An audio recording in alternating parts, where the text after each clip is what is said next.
শিক্ষার্থী বন্ধুরা, আইসিটি কোর্সের সপ্তম অধ্যায়ের দ্বিতীয় অংশে তোমাদেরকে স্বাগতম জানাচ্ছি। স্ক্রিনে দেখতে পাচ্ছ তোমরা তিনটা বৃত্ত।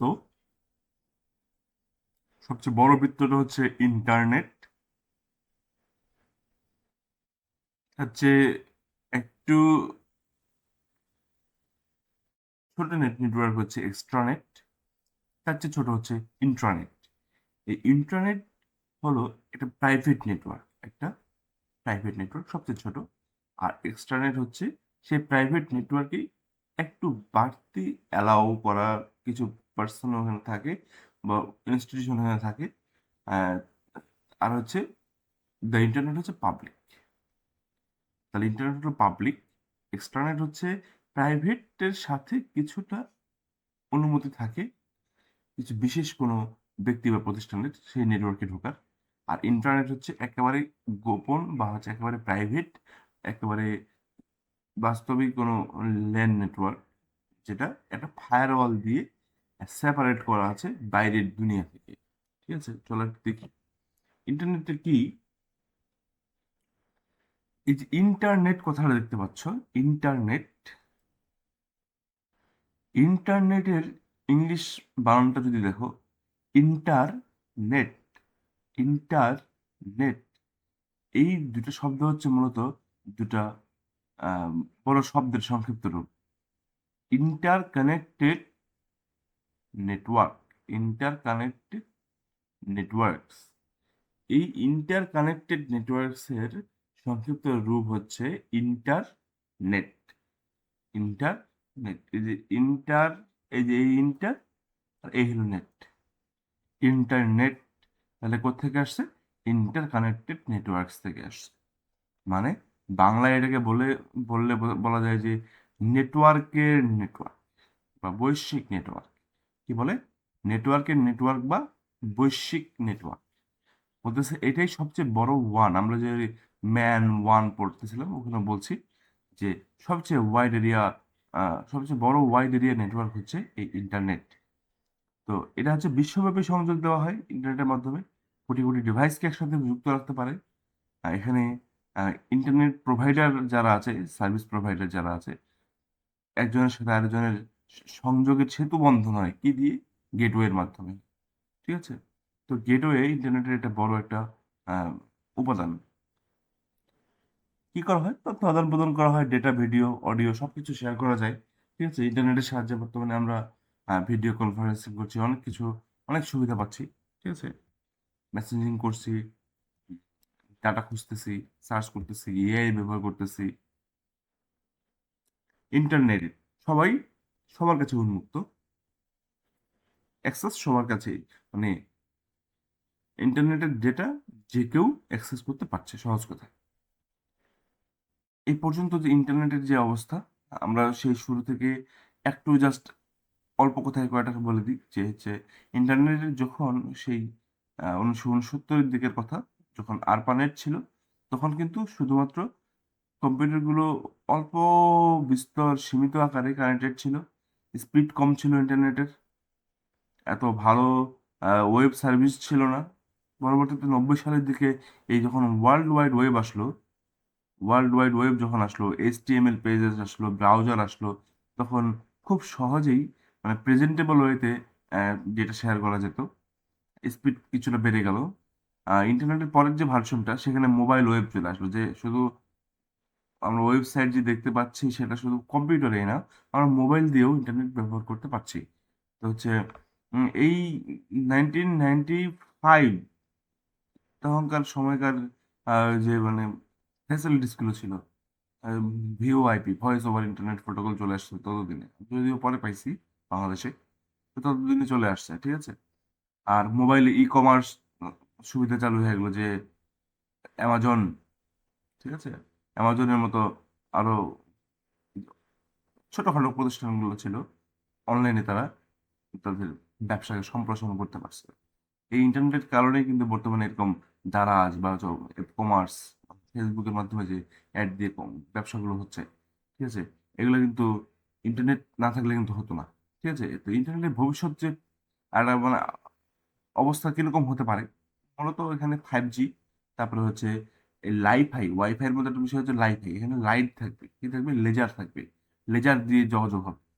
আর প্রতিটা সিস্টেমেই আর্টিফিশিয়াল ইন্টেলিজেন্স ইন্টিগ্রেট করা যাবে, প্রতিটা সিস্টেমে আর্টিফিশিয়াল ইন্টেলিজেন্স ইন্টিগ্রেট করা থাকবে, এবং আরো অপটিমাইজড ওয়েতে এই ইন্টারনেট সেবাটা আমরা দিতে পারবো।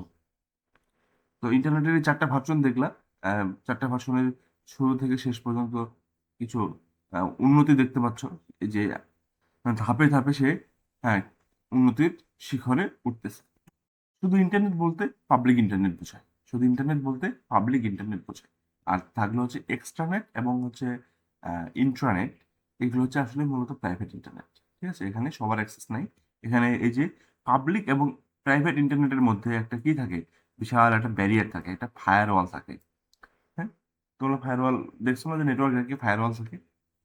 বাইরের সব ট্রাফিক, সব মানে অ্যাক্সেস, সব রিকোয়েস্ট কিন্তু সার্ভার বলে অ্যালাউ করে না।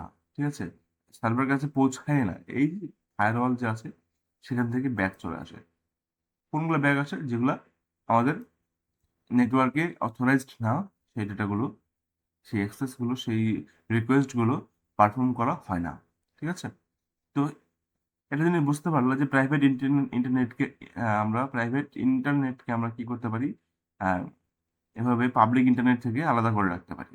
এই যে আলাদা করে যখন রাখতে পারবো, তখন সেই প্রাইভেট ইন্টারনেটকে আমরা কি বলতে পারি, ইন্ট্রানেট। কি বলতে পারি, ইন্ট্রানেট। এখানে সবার অ্যাক্সেস নাই, শুধু ইন্ডিভিজুয়াল কারো কারো অ্যাক্সেস শুধুমাত্র আছে। ইন্ট্রানেটে যে কয়জন অনুমোদিত ব্যক্তি আমরা আছে প্রাইভেট নেটওয়ার্কে, এদের বাইরেও, এই বাইরের এই কয়জনকে আমি অ্যাক্সেস দিব। তাহলে এই বাইরের অ্যাক্সেস আর ভিতরের অ্যাক্সেস মিলে হবে এক্সট্রা। যখন কোনো প্রতিষ্ঠানের ইন্টারনেট অন্য কোনো নির্দিষ্ট প্রতিষ্ঠানের সাথে, যেমন ব্যবসায়িক অংশীদার, তথ্য বিনিময়ের জন্য যুক্ত হয়, তখন তাকে এক্সট্রানেট বলছে। একটা সিকিউর টানেল দিয়ে এই এক্সট্রানেট সার্ভিসটা দেওয়া হয়। মনে করো যে সেন্ট্রাল সার্ভার সাধারণত কি, একটা প্রাইভেট, সাধারণত সবার অ্যাক্সেস ওখানে নাই, কিন্তু এটিএম বুথ থেকে তো অ্যাক্সেস দিতে হবে, তাই না?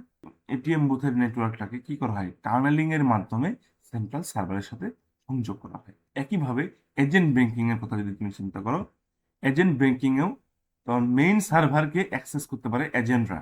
কিভাবে অ্যাক্সেস করতে পারে, সরাসরি প্রাইভেট নেটওয়ার্কের মাধ্যমে? নো, যে তাদেরকে একটা আলাদা ভিপিএন, আলাদা একটা চ্যানেল করে দেয়, টানেল বলে এটাকে। ঠিক আছে, এরকম টানেলের মাধ্যমে তারা এই ইন্টারনেটটাকে ব্যবহার করতে পারে। তো বাইরের যখন একটা ব্যবসায়িক অংশীদার বা হচ্ছে আমার কোনো স্পেশাল কোনো পার্টনার আমাদের প্রাইভেট নেটওয়ার্কে অ্যাক্সেস করা মানে লাগে, তখন আমরা বাধ্য হয়ে তখন কি করি, একটু সিকিউর সিস্টেম করে আমরা টানেলিং করে তাদেরকে সেই অ্যাক্সেস দেই। ঠিক আছে, তো এই হলো এক্সট্রানেট। ইন্টারনেটের সাথে একটু বাড়তি অ্যাক্সেস দিলে এক্সট্রানেট হয়ে গেল। ঠিক আছে, একটা জিনিস খেয়াল রাখো, ইন্টারনেট, ইন্ট্রানেট, এক্সট্রানেট, এই যে টয়ের রফলাটা খেয়াল করবা খালি, যখন পরীক্ষায় প্রশ্ন আসবে কি আসছে, একটু ভালো মতো খেয়াল করবা, যে ইন্টারনেট বলছে নাকি ইন্ট্রানেট বলছে। ঠিক আছে, ইন্টারনেট হচ্ছে সর্বজনীন ও বৈশ্বিক নেটওয়ার্ক, যে কেউ যে কোনো জায়গা থেকে প্রবেশ করতে পারে। ইন্ট্রানেট প্রতিষ্ঠানের নির্দিষ্ট ব্যক্তিগত নেটওয়ার্ক, শুধুমাত্র ভিতরের কর্মীরাই ব্যবহার করতে পারে। আর এক্সট্রানেট বিশ্বস্ত বাইরের অংশীদারের সাথে সীমিতভাবে শেয়ার করা নেটওয়ার্ককে বলি আমরা, শেয়ার করা ইন্টারনেটকে আমরা বলি এক্সট্রানেট। ঠিক আছে, পরীক্ষায় পরীক্ষায় ইন্টারনেট এক্সট্রানেট নিয়ে গুলিয়ে ফেলিও না, কারণ হচ্ছে ইন্টারনেট বানানটা একটু খেয়াল করবা, সেই ব্যাপারটা একটু ভিজুয়ালি দেখার চেষ্টা করো। এই যে রুমের মধ্যে যারা আছে তারা নিজেদের মধ্যে নেটওয়ার্ক স্থাপন করছে, এটা হচ্ছে ইন্ট্রানেট। এখানে অ্যাক্সেস গুলা লিমিটেড আছে, যে ফায়ারওয়াল দিয়ে কি করা আছে, অ্যাক্সেস লিমিট করা আছে, সবাই এখানে ঢুকতে পারবে না। এখানে ভিতরে যারা কর্মী তারাই শুধু অ্যাক্সেস নিতে পারে, এটাকে বলে ইন্ট্রানেট। ঠিক আছে, যখন আমি এই ইন্ট্রানেটকে একটা সিকিউর টানেল দিয়ে অন্য একটা অংশকে অ্যাক্সেস দিব, তখন এই পুরো ব্যবস্থাটা হচ্ছে এক্সট্রানেট। পুরো ব্যবস্থাটা তখন হচ্ছে এক্সট্রানেট। ঠিক আছে, পুরো ব্যবস্থা হচ্ছে এক্সট্রানেট। আর এই পুরো সিস্টেমটাকে আমরা যখন পাবলিক করে দিব, যদি পাবলিক করে দেই তাহলে সেটা একদম ইন্টারনেটের সাথে যুক্ত হয়ে গেল। ঠিক আছে? তো দ্য এক্সট্রানেট জিনিসটা কি? A collaborative partner link. Collaborative partner link এক্সট্রানেটের সাথে একটা কোলাবোরেশনের ব্যাপার স্যাপার আছে, শেয়ারিং এর ব্যাপার স্যাপার আছে, শুধু অথরাইজড আউটসাইড পার্সনের ক্ষেত্রে। আউটসাইড পার্সন হলে যারা অথরাইজড, শুধু তাদেরকেই এই কোলাবোরেটিভ পার্টনার লিঙ্ক দেওয়া হয়। ঠিক আছে? আমরা পার্থক্যটা দেখবো, পরীক্ষায় লেখার মতো করে দেখবো আমরা এখন, যে তিনটে জিনিস। প্রথমে ইন্ট্রানেট, এক্সট্রানেট আর ইন্টারনেট। প্রথমে তুমি লিখবা হচ্ছে নেটওয়ার্কের ধরনটা কেমন। প্রথমত ইন্টারনেট হচ্ছে ব্যক্তিগত, ইন্টারনেট হচ্ছে ব্যক্তিগত। এক্সট্রানেট বলতেছে যে একাধিক প্রতিষ্ঠানের ব্যক্তিগত নেটওয়ার্কের নিরাপদ সংযোগ। ব্যক্তিগত নেটওয়ার্কের মধ্যে কিছুটা সীমিত পরিসরে বাইরের অথরাইজড পিপলকেও অ্যাক্সেস দেওয়া, এই হলো এক্সট্রানেট। ইন্টারনেট জিনিসটা কি? বলছে বিশ্বব্যাপী পাবলিক নেটওয়ার্ক। তাহলে নেটওয়ার্কের ধরন বোঝা গেল, এটা একটা প্রাইভেট, একটা হচ্ছে পাবলিক, আর একটা হচ্ছে প্রাইভেটের সাথে একটু সীমিত আকারে অথরাইজড পিপলকে শেয়ার করা। ঠিক আছে? তো স্পিড কোথায় বেশি? এই এই নেটওয়ার্কের মধ্যে স্পিড কোথায় বেশি? স্পিড সবচেয়ে বেশি হচ্ছে এই যে ইন্ট্রানেটে। এটা হচ্ছে অল্প একটু জায়গার মধ্যে, ভিতরের অল্প জায়গার মধ্যে নেটওয়ার্ক, তো এখানে ওয়্যার্ড কানেকশন খুব সহজে দেওয়া যায়, বেশি দূরত্বে নিয়ে যাওয়া লাগে না, এই জন্য এখানে গতি বেশি। এক্সটার্নেটে গতি একটু কম, এক্সটার্নেটে গতি কম, মাঝারি। আর ইন্টারনেটে আসলে সবচেয়ে কম, কারণ যেটা একেবারে সাবমেরিন কেবল হয়ে বা স্যাটেলাইট হয়ে কত দূর দূরান্ত যায় আসে, এজন্য স্পিড এখানে সাধারণত কম হয়। ঠিক আছে? তো নিরাপত্তার কথা যদি চিন্তা করো, নিরাপত্তা অবশ্যই ইন্টারনেটে বেশি। এখানে ফায়ারওয়াল থাকে। ঠিক আছে? এবং কি আমরা নেটওয়ার্ককে, ছোট ছোট নেটওয়ার্ককে ভাগ করে করে করে ব্যবহার করি। এবং কি ভিতরেও তারা এক ছোট নেটওয়ার্ক আরেক ছোট নেটওয়ার্কের সাথে মানে কলিশন করে না। ঠিক আছে? আলাদা আলাদা তারা ফাংশন করে। এই জন্য এখানে নিরাপত্তা খুবই বেশি। আর এক্সট্রানেটে আহ নিশ্চয়ই নিরাপত্তা ভালোই আছে, কারণ এখানে আমরা সিকিউর টানেল ব্যবহার করি, ভার্চুয়াল প্রাইভেট নেটওয়ার্ক ব্যবহার করি। ব্যাপারগুলো স্পেশালি কি আমরা শেষে জানবো, আপাতত টার্মগুলো শুনে নাও। যে ভিপিএন ব্যবহার করি এবং হচ্ছে আমরা সিকিউর টানেল বা নিরাপদ সংযোগ, ব্যবহার করি। এভাবে আমরা কি করি, আহ, বাইরের অথরাইজড পার্সনকে, অনুমোদিত পার্সনকে আমরা কি করি, প্রতিষ্ঠানকে আমরা কি করি, ইন্টারনেটে অ্যাক্সেস দিই। এই তখন পুরো সিস্টেমটা হয়ে যায় একটা এক্সট্রানেট। একটা প্রাইভেট নেটওয়ার্কে বাইরের অথরাইজড পিপলকে অ্যাক্সেস দিলেই হয়ে গেল এটা এক্সট্রানেট। তো এই জন্য হচ্ছে কি, যেহেতু আমরা নিরাপদ সংযোগ ব্যবহার করি, এই জন্য নিরাপত্তাটা এখানে বেশি। কার চেয়ে বেশি? ইন্টারনেটের চেয়ে বেশি। ঠিক আছে? আর ইন্টারনেটে নিরাপত্তা বেশ কম। যে কেউ যেহেতু ঢুকতে পারে, তো হ্যাকাররাও ঢুকতে পারে, এই জন্য এখানে নিরাপত্তা একটু কম। অ্যাক্সেস কন্ট্রোল কেমন? অ্যাক্সেস কন্ট্রোল বলতে কারা অ্যাক্সেস করতে পারে? অ্যাক্সেস করতে পারে শুধু প্রতিষ্ঠানের অনুমোদিত সদস্য। এক্সটার্নেটে এখানে ভিতরের সদস্য প্লাস অনুমোদিত বাইরের ব্যক্তি বা প্রতিষ্ঠানও অ্যাক্সেস করতে পারে। আর ইন্টারনেট সবার জন্য উন্মুক্ত, ফ্রি ফর অল। কি প্রযুক্তি ব্যবহার করা হয় ইন্টারনেটে? মেইনলি এই যে আমরা ঢুকতে দেই না, প্রাইভেট রাখছি, গোপন রাখছি, এটা কিসের মাধ্যমে? ফায়ারওয়ালের মাধ্যমে। এমনকি আরেকটা টেকনিক করা হয় সাবনেট মাস্কিং। এটা পরীক্ষায় আসতে পারে তোমাদের, সাবনেট মাস্কিং জিনিসটা কি। এবং এই পার্থক্যটা তোমাদের খুব ইম্পর্টেন্ট, এটা ভালো মতো করে রাখো। তো এই সাবনেট মাস্কিং সম্বন্ধে আমরা পরে দেখবো, সামনে আসবে। সাবনেট মাস্কিং এবং ফায়ারওয়াল এই ইন্টারনেটে ব্যবহার করা হয়। এক্সটারনেটে আমরা ভিপিএন এবং টানেলিং ব্যবহার করি। ভিপিএন এবং টানেলিং ব্যবহার করে বাইরের পার্টিকে আমরা সিকিউর কানেকশন দিতে পারি। নেটওয়ার্কে একটু একটু আমরা কি করতে পারি, বর্ধিত করে ফেলতে পারি। আর ইন্টারনেটে আমরা পাবলিক আইপি অ্যাড্রেস ব্যবহার করি, global DNS, domain naming system ব্যবহার করতে পারি। এইভাবে মূলত ইন্টারনেট সবার জন্য উন্মুক্ত হয়ে থাকে, পাবলিক যেহেতু। প্রয়োগ কোথায় কোথায় ব্যবহার করি? আমাদের ইন্টারনাল কাজে ব্যবহার করি হচ্ছে ইন্টারনেট। ইন্টারনাল কাজ বলতে যেমন ধরো একটা ব্যাংক দিয়ে আবার আমি উদাহরণ দিই। একটা ব্যাংকে তুমি যখন যাও চেক নিয়ে, তো তোমার অ্যাকাউন্ট থেকে টাকাটা কি বলে কি করে আপডেট করে নেয়। নিয়ে তুমি ধরো 10,000 টাকা তুলবে, তোমার অ্যাকাউন্টে যা আছে সেখান থেকে 10,000 টাকা মাইনাস করে বর্তমান ব্যালেন্সটা তখন রাখে, তাই না? এই কাজটা যে করে এটা কম্পিউটার সিস্টেম দিয়ে করে। তো সেই সিবিএস কোর ব্যাংকিং সিস্টেম, এটা কি সবার অ্যাক্সেস আছে? তুমি চাইলে কি ওই সিস্টেমে ঢুকতে পারবে তোমার মোবাইল দিয়ে? অবশ্যই না। কারণ তাদের ওই ডাটাগুলো যে সার্ভারে রাখা আছে, সেই সার্ভারটা একটা প্রাইভেট নেটওয়ার্কের মধ্যে আছে, সেই সার্ভারটা একটা ইন্টারনেটের মধ্যে আছে। ঠিক আছে? আমরা বাইরে থেকে এখানে ঢুকতে পারবো না। হ্যাঁ, তবে এক্সটারনেটের মাধ্যমে যারা ঢুকতে পারে, যেমন কারা ঢুকতে পারে, এটিএম বুথগুলো ঢুকতে পারে, ঠিক আছে? তারপর ধরো যে অ্যাপ অ্যাপগুলোকে টানেলিং করে কানেকশন দেওয়া হয়, ঠিক আছে? তারা মোবাইল মোবাইল অ্যাপ দিয়ে ব্যাংকিং সেবা নিচ্ছে, তাদেরকে একটা সিকিউর সিস্টেমের মাধ্যমে কানেকশন দেওয়া হয়। আর এইগুলা তো ওপেনই আছে, যার যখন ইচ্ছে তখনই সরাসরি অ্যাক্সেস করতে পারে। ঠিক আছে? বিশ্বব্যাপী তথ্য যোগাযোগ ও অনলাইন সেবার জন্য আমরা ইন্টারনেট ব্যবহার করি। এই ব্যবহারকারী কারা? প্রতিষ্ঠানের কর্মী হচ্ছে ব্যবহারকারী, প্রতিষ্ঠানের কর্মী। আর এক্সটারনেটের জন্য কর্মী প্লাস অনুমোদিত অংশীদার। আর বিশ্বের যে কোনো ব্যবহারকারী, ইন্টারনেটের বেলায় বিশ্বের যে কোনো ব্যবহারকারী। তো পরীক্ষার জন্য এই টেবিলটা তোমরা পিডিএফ কপিতে পাবা।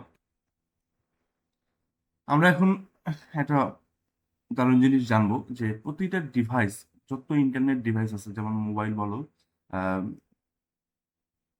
কম্পিউটার বলো, ল্যাপটপ বলো, আইপি ক্যামেরা বলো, প্রতিটা ডিভাইসেরই যারা ইন্টারনেটে যুক্ত হতে পারে, হ্যাঁ, এই প্রতিটি ডিভাইসেরই এই নেটওয়ার্কের সাথে যোগাযোগ করার জন্য একটা ছোট্ট সার্কিট থাকে।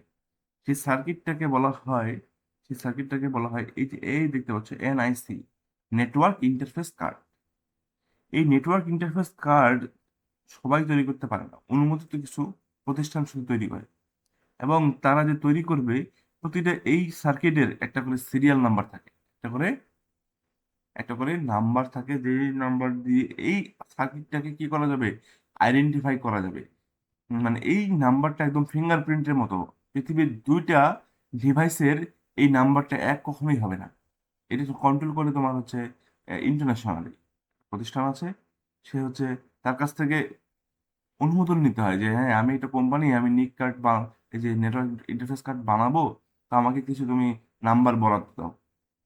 তো এইভাবে সেন্ট্রালি কন্ট্রোল হওয়ার কারণে এক কোম্পানির সাথে আরেক কোম্পানির ডিভাইসের নাম্বার এক হয় না। ঠিক আছে?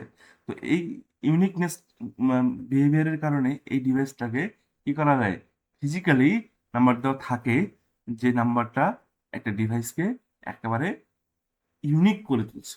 তাকে আমরা একদম কোনো নেটওয়ার্কে আলাদা করে চিনতে পারবো, ও আচ্ছা এই অ্যাড্রেস তো একটা মোবাইল, তো ওই মোবাইল, আচ্ছা ওই অ্যাড্রেস থেকে ডাটা আসছে, ও আচ্ছা এই অ্যাড্রেসটা তো একটা আইপি ক্যামেরা। তো এই নিক কার্ডের সেই স্পেশাল সেই নাম্বারটা, ইউনিক নাম্বারটাই হচ্ছে মূলত ম্যাক অ্যাড্রেস। ম্যাক বলতে বোঝায় মিডিয়া অ্যাক্সেস কন্ট্রোল। ম্যাক এটা তোমাদের পরীক্ষায় আসতে পারে, আমরা সিলেবাসে ঢুকে গেছি যেহেতু, এগুলো ভালো মতো মন দিয়ে শোনো। Mac, media access control. তো এটা কি ডিভাইসের নেটওয়ার্ক হার্ডওয়্যার বলতে নেটওয়ার্ক ইন্টারফেস কার্ড, হার্ডওয়্যারের একটি স্থায়ী ভৌত ঠিকানা, এটা কিন্তু পাল্টে না। এই ম্যাক অ্যাড্রেস একবার যেটা বের হয়েছে, সেই অ্যাড্রেস দিয়ে দ্বিতীয় কোনো ডিভাইস পৃথিবীতে তৈরি হয় না। এটা নিয়ন্ত্রণ করা হয় সেন্ট্রালি, ইন্টারন্যাশনালি। ঠিক আছে? তো এই ম্যাক অ্যাড্রেসটা আসলে একটু এখন আমরা দেখি যে এত যেহেতু ডিভাইস প্রতিটার জন্য আলাদা আলাদা, তাহলে কিন্তু এটা নর্মাল কোনো মোবাইল নাম্বারের মতো ডিভাইস হলেও, মোবাইল নাম্বারের মতো সংখ্যা হলেও হবে না, বিশাল সংখ্যা লাগবে, বিশাল বড় সংখ্যা। কারণ বিশাল বড় সংখ্যা তো মনে রাখতে কষ্ট। তখন কি করে, যে ভাগ ভাগ করে লেখে। কিভাবে লেখে? ভাগ ভাগ করে লেখে। এবং ডেসিমেল সিস্টেমের নাম্বার ব্যবহার না করে এখানে হেক্সাডেসিমেল সিস্টেম ব্যবহার করে। মানে তোমার যখন বেশি জিনিস দরকার, তখন তুমি কি করো, পাত্রটা বড় নাও, ঠিক আছে? ওই ব্যাগের মধ্যে আটে না, তখন বস্তার মধ্যে ঢোকাও, তাই না? ঠিক একইভাবে এই যেহেতু অনেক ডিভাইস, অনেক নাম্বার, বড় বড় সংখ্যা আসবে, এই জন্য আমরা ডেসিমেল 10 ডিজিট সিস্টেম থেকে সরে যেয়ে 16 ডিজিট সিস্টেমে চলে গেছি, যেন আমরা অনেক ডিভাইসকে অনন্য, ইউনিক নাম্বার দিতে পারি। কয়টা ডিভিশন দেখতে পাচ্ছি? একটা, দুইটা, তিনটা, চারটা, পাঁচটা, ছয়টা। ছয়টা। 6টা পোর্শন দেখতে পাচ্ছ মানে এই ম্যাক অ্যাড্রেস সাথে। মানে একটা হেক্সাডেসিমেল সংখ্যা অঙ্ককে তুমি কি করতে পারবা, 4টা করে বিটে তুমি মানে লিখতে পারবা। একটার জন্য যদি 4টা হয়, তাহলে চিন্তা করে দেখো, এখানে আছে মোট 6 × 12টা। তাহলে এই 12টা হেক্সাডেসিমেল অক্ষরের জন্য 4টা করে ডিজিট, বাইনারি ডিজিট। হ্যাঁ, তাহলে হবে 4 × 12 = 48টা ডিজিট বাইনারি। তার মানে 1010 দিয়ে যদি লেখো, তাহলে এই পুরো অ্যাড্রেসটাকে 48টা বিট দিয়ে লিখতে হবে। 48টা বিট, 48টা বিট, বিট বা বাইনারি ডিজিট। এরকম জিনিস তোমরা হয়তো অনেকে দেখোনি, আমি তোমাদেরকে একদম মোবাইলের ম্যাক অ্যাড্রেসটা কত সেটা তোমাকে দেখানোর চেষ্টা করবো। তোমরা সেটিংসে যেয়ে ম্যাক লিখলেই তোমার মোবাইলের ম্যাক অ্যাড্রেসটা বের হয়ে যাবে। তো ম্যাক অ্যাড্রেস জিনিসটা কি, ডিভাইসের একটা ভৌত পরিচয়, স্থায়ী ভৌত পরিচয়। এটা স্থায়ী ঠিকানা। হ্যাঁ, ডিভাইস তৈরির সময় সেটা সেট করা হয়। এটা একটা অনন্য পরিচয়।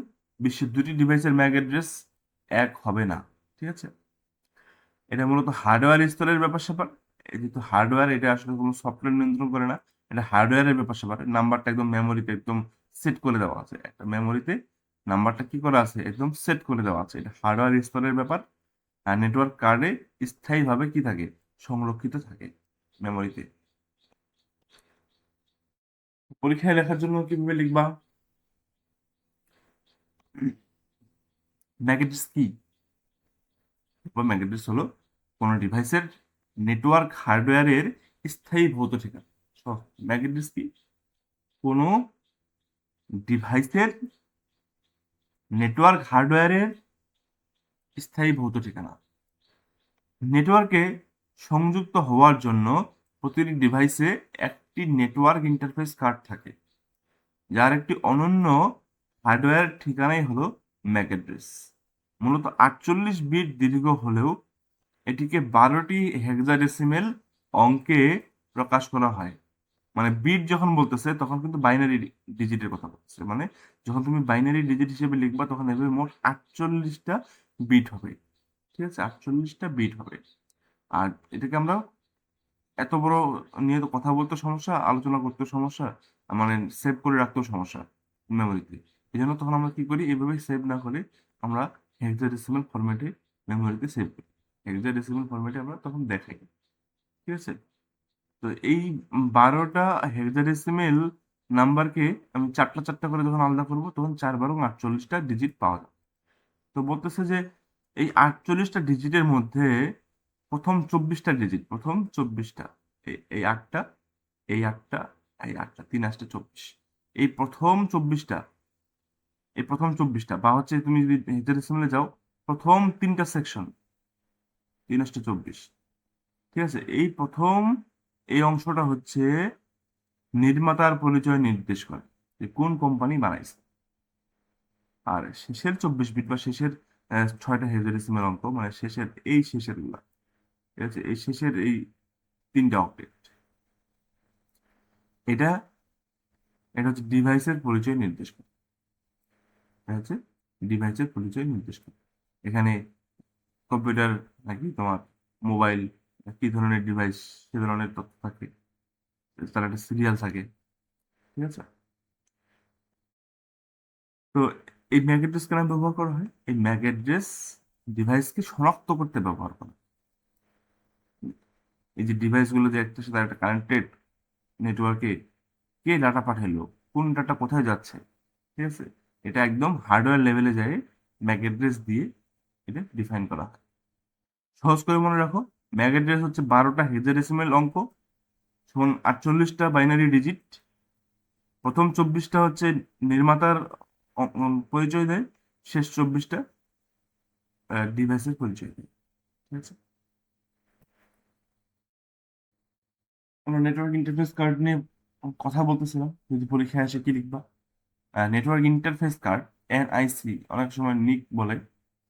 এটা হচ্ছে একটা ইলেকট্রনিক চিপ বা ইলেকট্রনিক সার্কিট, যা কি করে, যা কম্পিউটার বা অন্য কোনো ডিভাইসকে নেটওয়ার্কের সাথে যুক্ত করে। একটা জিনিস খেয়াল করো, এখানে কিন্তু এই নিক কার্ড যেখানে ছবি দিছিলাম, এই দেখো এখানে কিন্তু ইথারনেট পোর্ট আছে। এখন অনেক নিক কার্ডে কি থাকে, ওয়াইফাই অ্যাবিলিটিও থাকে, ওয়্যারলেসলি সে কানেক্ট করতে পারে। ঠিক আছে।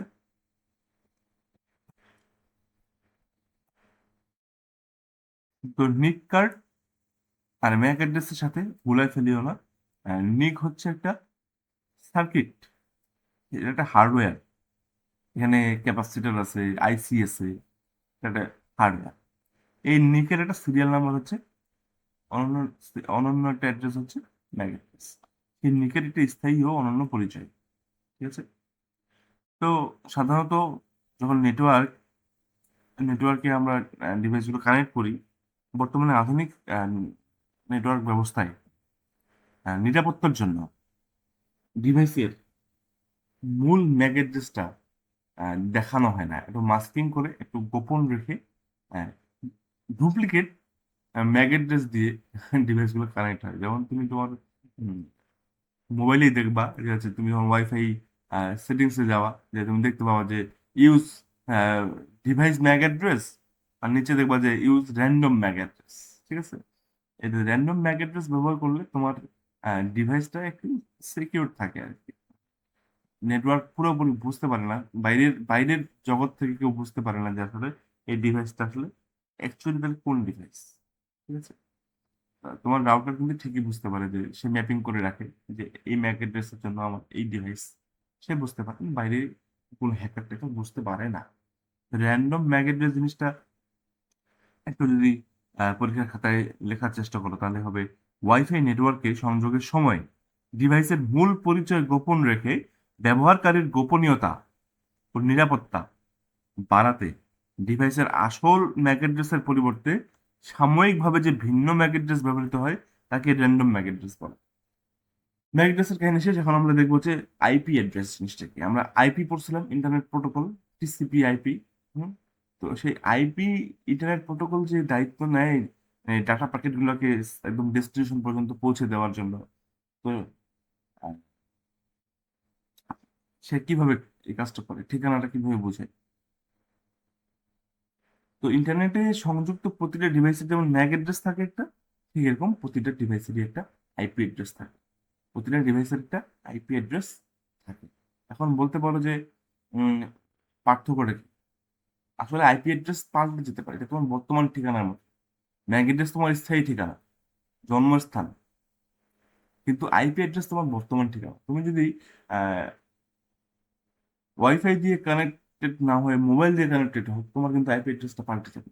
আমি ভিডিওতে দেখাবো যে তুমি একটু আগে ওয়াইফাই দিয়ে কানেক্টেড ছিলে, তখন তোমার যেটা আইপি অ্যাড্রেস, তুমি যখন মোবাইল নেটওয়ার্ক দিয়ে বা রবি বা জিপি দিয়ে তুমি কানেক্টেড হলা, তোমার আইপি অ্যাড্রেস কিন্তু পাল্টে যাবে, কিন্তু ম্যাক অ্যাড্রেস কিন্তু পাল্টাবে না। ঠিক আছে। তো আইপি অ্যাড্রেস জিনিসটা কি? যে ইন্টারনেট প্রোটোকল অ্যাড্রেস হলো ইন্টারনেটে যুক্ত প্রতিটি ডিভাইসের একটি অনন্য লজিক্যাল ঠিকানা। এর মাধ্যমেই গ্লোবাল নেটওয়ার্কে একটি ডিভাইসকে আলাদাভাবে শনাক্ত করা যায় এবং তথ্য আদান প্রদান করা হয়। তো এটা কি কি কাজে ব্যবহার করা হয়?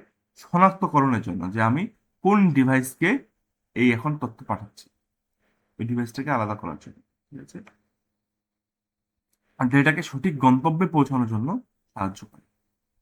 তো আইপি অ্যাড্রেস এতদিন যেটা চলতেছিল সেটাকে ভার্সন 4 বলে।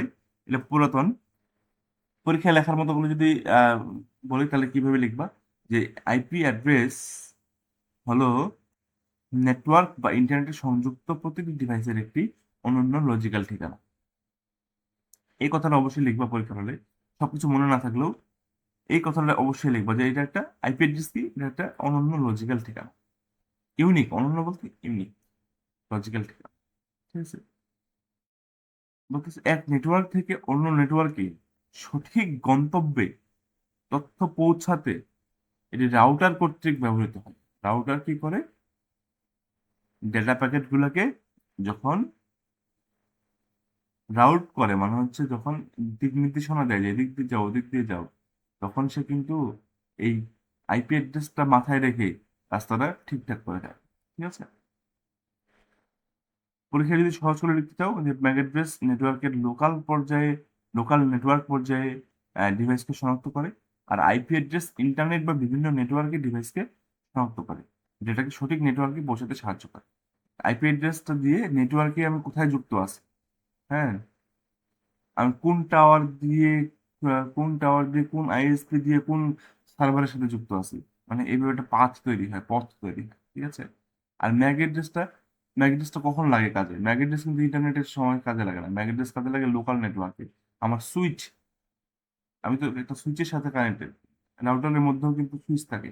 তো সে যখন লোকাল ডিভাইসগুলোকে অ্যাক্সেস করবে তখন ম্যাক অ্যাড্রেসটি ব্যবহার করে যে হ্যাঁ, এই ম্যাক অ্যাড্রেসের ডেটাটা আমি পাঠিয়ে দিলাম, ঠিক আছে।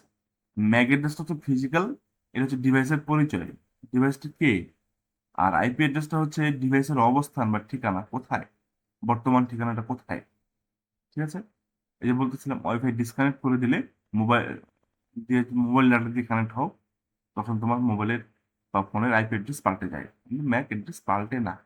আমরা দেখবো এখন একটা ভিডিও দেখবো যে হচ্ছে ওয়াইফাই থেকে মোবাইল ডেটাতে আমরা যদি কানেক্ট করি তখন আইপি অ্যাড্রেসটা পাল্টে যায় কিনা একটু দেখি আমরা।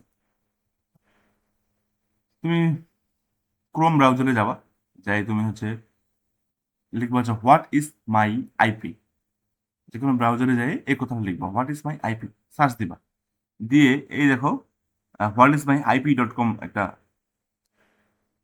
ওয়েবসাইট আছে, ক্লিক করবে। দেখো তোমার আইপি অ্যাড্রেসটা তোমাকে দেখাবে, আমি কিন্তু ওই দেখো ওয়াইফাই দিয়ে কানেক্টেড আছি, আমার আইপি অ্যাড্রেস দেখাচ্ছে যে শেষে 213 42, খেয়াল রাখিও 213 42। আমি এবার এটা বন্ধ করে দিলাম, আমার মোবাইল ডাটা চালু করলাম, আমি এবার এই পেজটা রিলোড দিচ্ছি। এই পেজটা রিলোড দিলাম, দেখো 213 42 কি আছে কিনা দেখো, এই দেখো পাল্টে গেছে। এবার ভার্সন 6 অ্যাড্রেসে দিয়ে দিচ্ছে আমাকে, অবশ্য মোবাইল ডাটা দিয়ে যখন কানেক্ট হইলাম তখন আমাকে ভার্সন 6 এর অ্যাড্রেসে দিয়ে দিচ্ছে, ঠিক আছে। গেল, আইপি অ্যাড্রেস পাল্টে গেল, ঠিক আছে। ম্যাক অ্যাড্রেস যে পাল্টে নেই সেটাও আমার দেখা দরকার, তাই না? চলো আমরা দেখবো আরেকটা ভিডিওতে দেখি। তোমাদের মোবাইলের সেটিংসে যে তোমাকে লিখতে হবে ম্যাক, MAC, সার্চ করো ম্যাক, এন্টার দাও, দেখবে চলে আসছে device wifi Mac address, click করো। দেখবা যে একটা ডিভাইস ওয়াইফাই ম্যাক অ্যাড্রেস পেয়ে গেছো তুমি। এখানে তুমি নিচের দিকে খেয়াল করলে দেখো এখানে এখানে তোমার ম্যাক অ্যাড্রেস দেখাচ্ছে, এই খেয়াল রাখিও যে 5BB4, 5BB4 এর খেয়াল রাখিও। আর আইপি অ্যাড্রেসটা দেখো শেষে হচ্ছে 126, খেয়াল রাখিও। আমি মোবাইল ডাটা দিয়ে কানেক্টেড আছি, দেখো শেষে এখানে আইপি অ্যাড্রেসে 126, ম্যাক অ্যাড্রেসে 5BB4। আমি এখন কি করব? আমি এখন নেটওয়ার্ক চেঞ্জ করব, আমি এখন ওয়াইফাই দিয়ে কানেক্ট করার চেষ্টা করব। চলো দেখি। এই যে আমরা এখন মোবাইল ডাটা বন্ধ করে দিয়ে ওয়াইফাই চালু করে দিলাম, ঠিক আছে। ওয়াইফাই চালু করে দিলাম, খেয়াল রাখো এই যে আমার ডিভাইসের ম্যাক অ্যাড্রেস 5BB4 পাল্টে গেছে, কই, পাল্টে গেছে? পাল্টে যায়নি, কিন্তু একটা জিনিস খেয়াল করো, আইপি অ্যাড্রেসটা কিন্তু পাল্টে গেছে না, এখন হয়ে গেছে 192.168.0.1, এটা কিন্তু ছিল না, এটা ছিল না, এটা একটা আমার প্রাইভেট অ্যাড্রেস হয়ে গেছে, প্রাইভেট আইপি অ্যাড্রেস হয়ে গেছে, এটা হচ্ছে আমাকে রাউটার আমাকে দিচ্ছে, ঠিক আছে।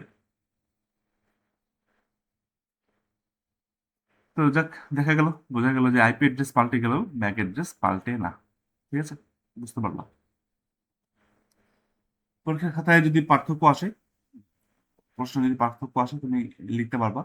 চলো একটা কম্পারিজন দেখে নিই।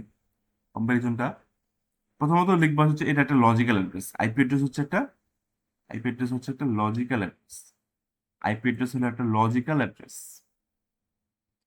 আর ম্যাক অ্যাড্রেসটা হচ্ছে ফিজিক্যাল বা হার্ডওয়্যার অ্যাড্রেস, স্থায়ী, এটা এটা হচ্ছে অস্থায়ী। তুমি নেটওয়ার্ক চেঞ্জ করলে তোমার আইপি অ্যাড্রেস চেঞ্জ হয়ে যাবে।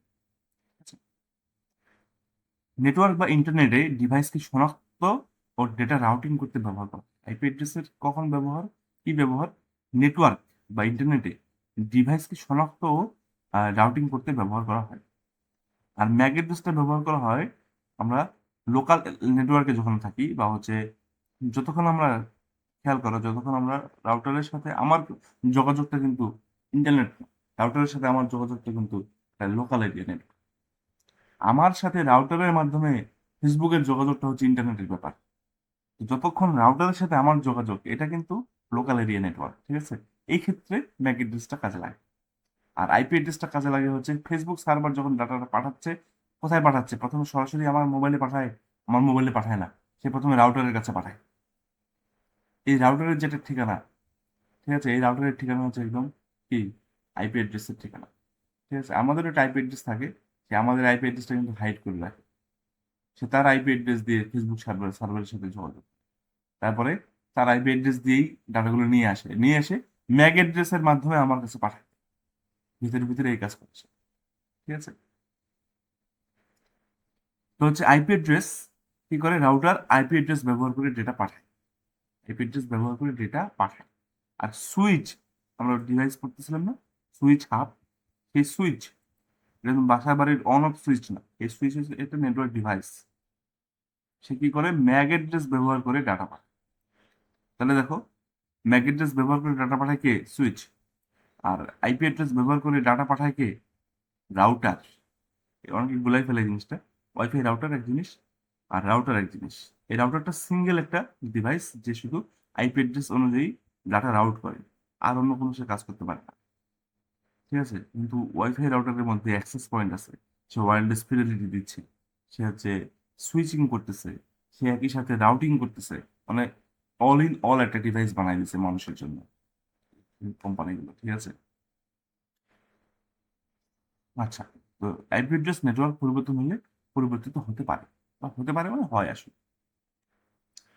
আর ম্যাক অ্যাড্রেস সাধারণত পরিবর্তন হয় না। তুমি যদি নিক কার্ডটা পাল্টে দাও, তোমার কম্পিউটারের নিক কার্ড যেটা, মানে নেটওয়ার্ক ইন্টারফেস কার্ড যেটা, সেই কার্ডটাই যদি খুলে পাল্টে দাও, নতুন করে লাগাও, আর তাহলে হয়তো তোমার ম্যাক অ্যাড্রেস পাল্টে যাবে, ঠিক আছে। তো আইপি ভার্সন 4 যেটা, সেটা হচ্ছে 32 বিট, বিট 32 বিট। উদাহরণ দেখো একটা, এই যে 192 168 110, আমাদের একটু আগে যে ভিডিওতে আসতেছিল, কত? 192 168 দিয়ে শুরু হয়েছিল না? হুম, 192 168 শূন্য 100 ছিল। আচ্ছা আচ্ছা। আর একটা আইপি অ্যাড্রেস হচ্ছে 8.8.8.8, মানে 4টা 8, ঠিক আছে। তুমি তোমার কম্পিউটারে যদি, মোবাইলে যদি ক্রোম ব্রাউজারে যায় এইটা লেখো, ওই যে 4টা 8 দিয়ে করে লেখো, লিখে এন্টার দাও, দেখবা যে গুগলের ডিএনএস সার্ভারে তোমাকে নিয়ে যায়। আইপি অ্যাড্রেসটা অ্যাসাইন করতে পারে কারা? মানে কারা আমাকে দেয়? এই যে আমাকে একটা আইপি অ্যাড্রেস দিছে মোবাইলের জন্য, কে দিল আমাকে? আমার রাউটারটা আমাকে দিয়েছিল। রাউটারটা কিভাবে দেয়? সে ডিএইচসিপি সার্ভারের মাধ্যমে দেয়, dynamic host control protocol, dynamic host control protocol. এই মেথড দিয়ে সে, এই সিস্টেম দিয়ে সে কি করে? আমাকে একটা আইপি অ্যাড্রেস দিচ্ছে। ওয়াইফাই দিয়ে যখন কানেক্ট করলাম তখন এরকম অ্যাড্রেস দিল না আমাকে? কে দিল আমাকে এই অ্যাড্রেসটা? এই অ্যাড্রেসটা দিচ্ছে আমাকে আমার রাউটার। কিভাবে দিছে?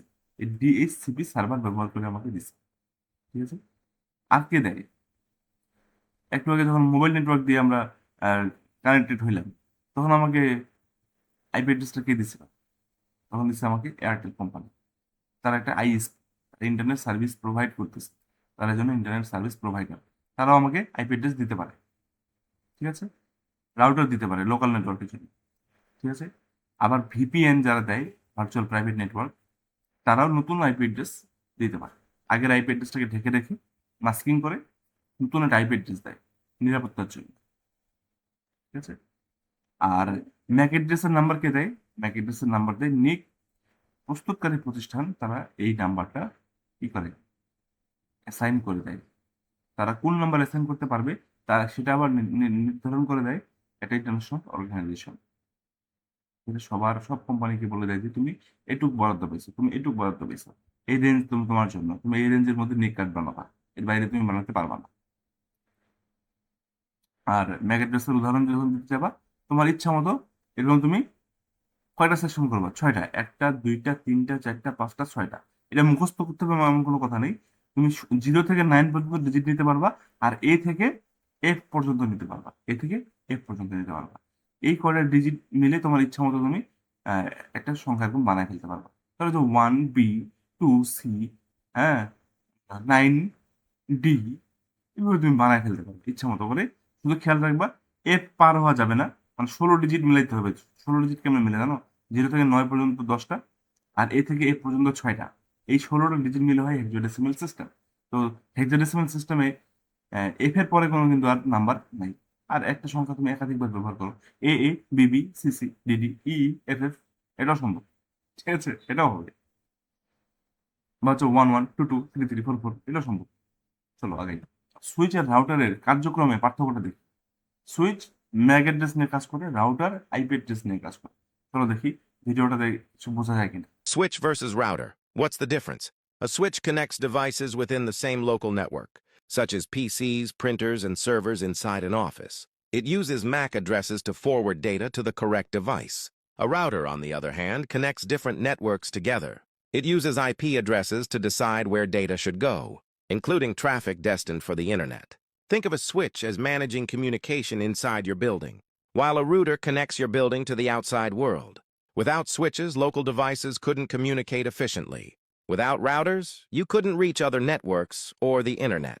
Both are essential, but they perform completely different jobs in a network. কি বোঝা গেল?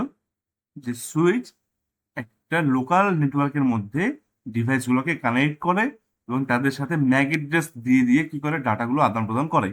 এই সুইচ তখন ওই ডাটাগুলো কার কাছে পাঠায় দেয়? হ্যান্ড ওভার করে দেয় রাউটারের কাছে, যে এই যে আমার এই লোকাল এই একটা কম্পিউটার এই ডাটাটা চাইছে, আমাকে দাও। সুইচ তখন রাউটারের কাছে চায়, রাউটার তখন অন্য নেটওয়ার্ক যে যার কাছে আছে, যে সার্ভারের কাছে ডাটা আছে, সেই সার্ভারের কাছে রিকোয়েস্ট পাঠায়, ঠিক আছে।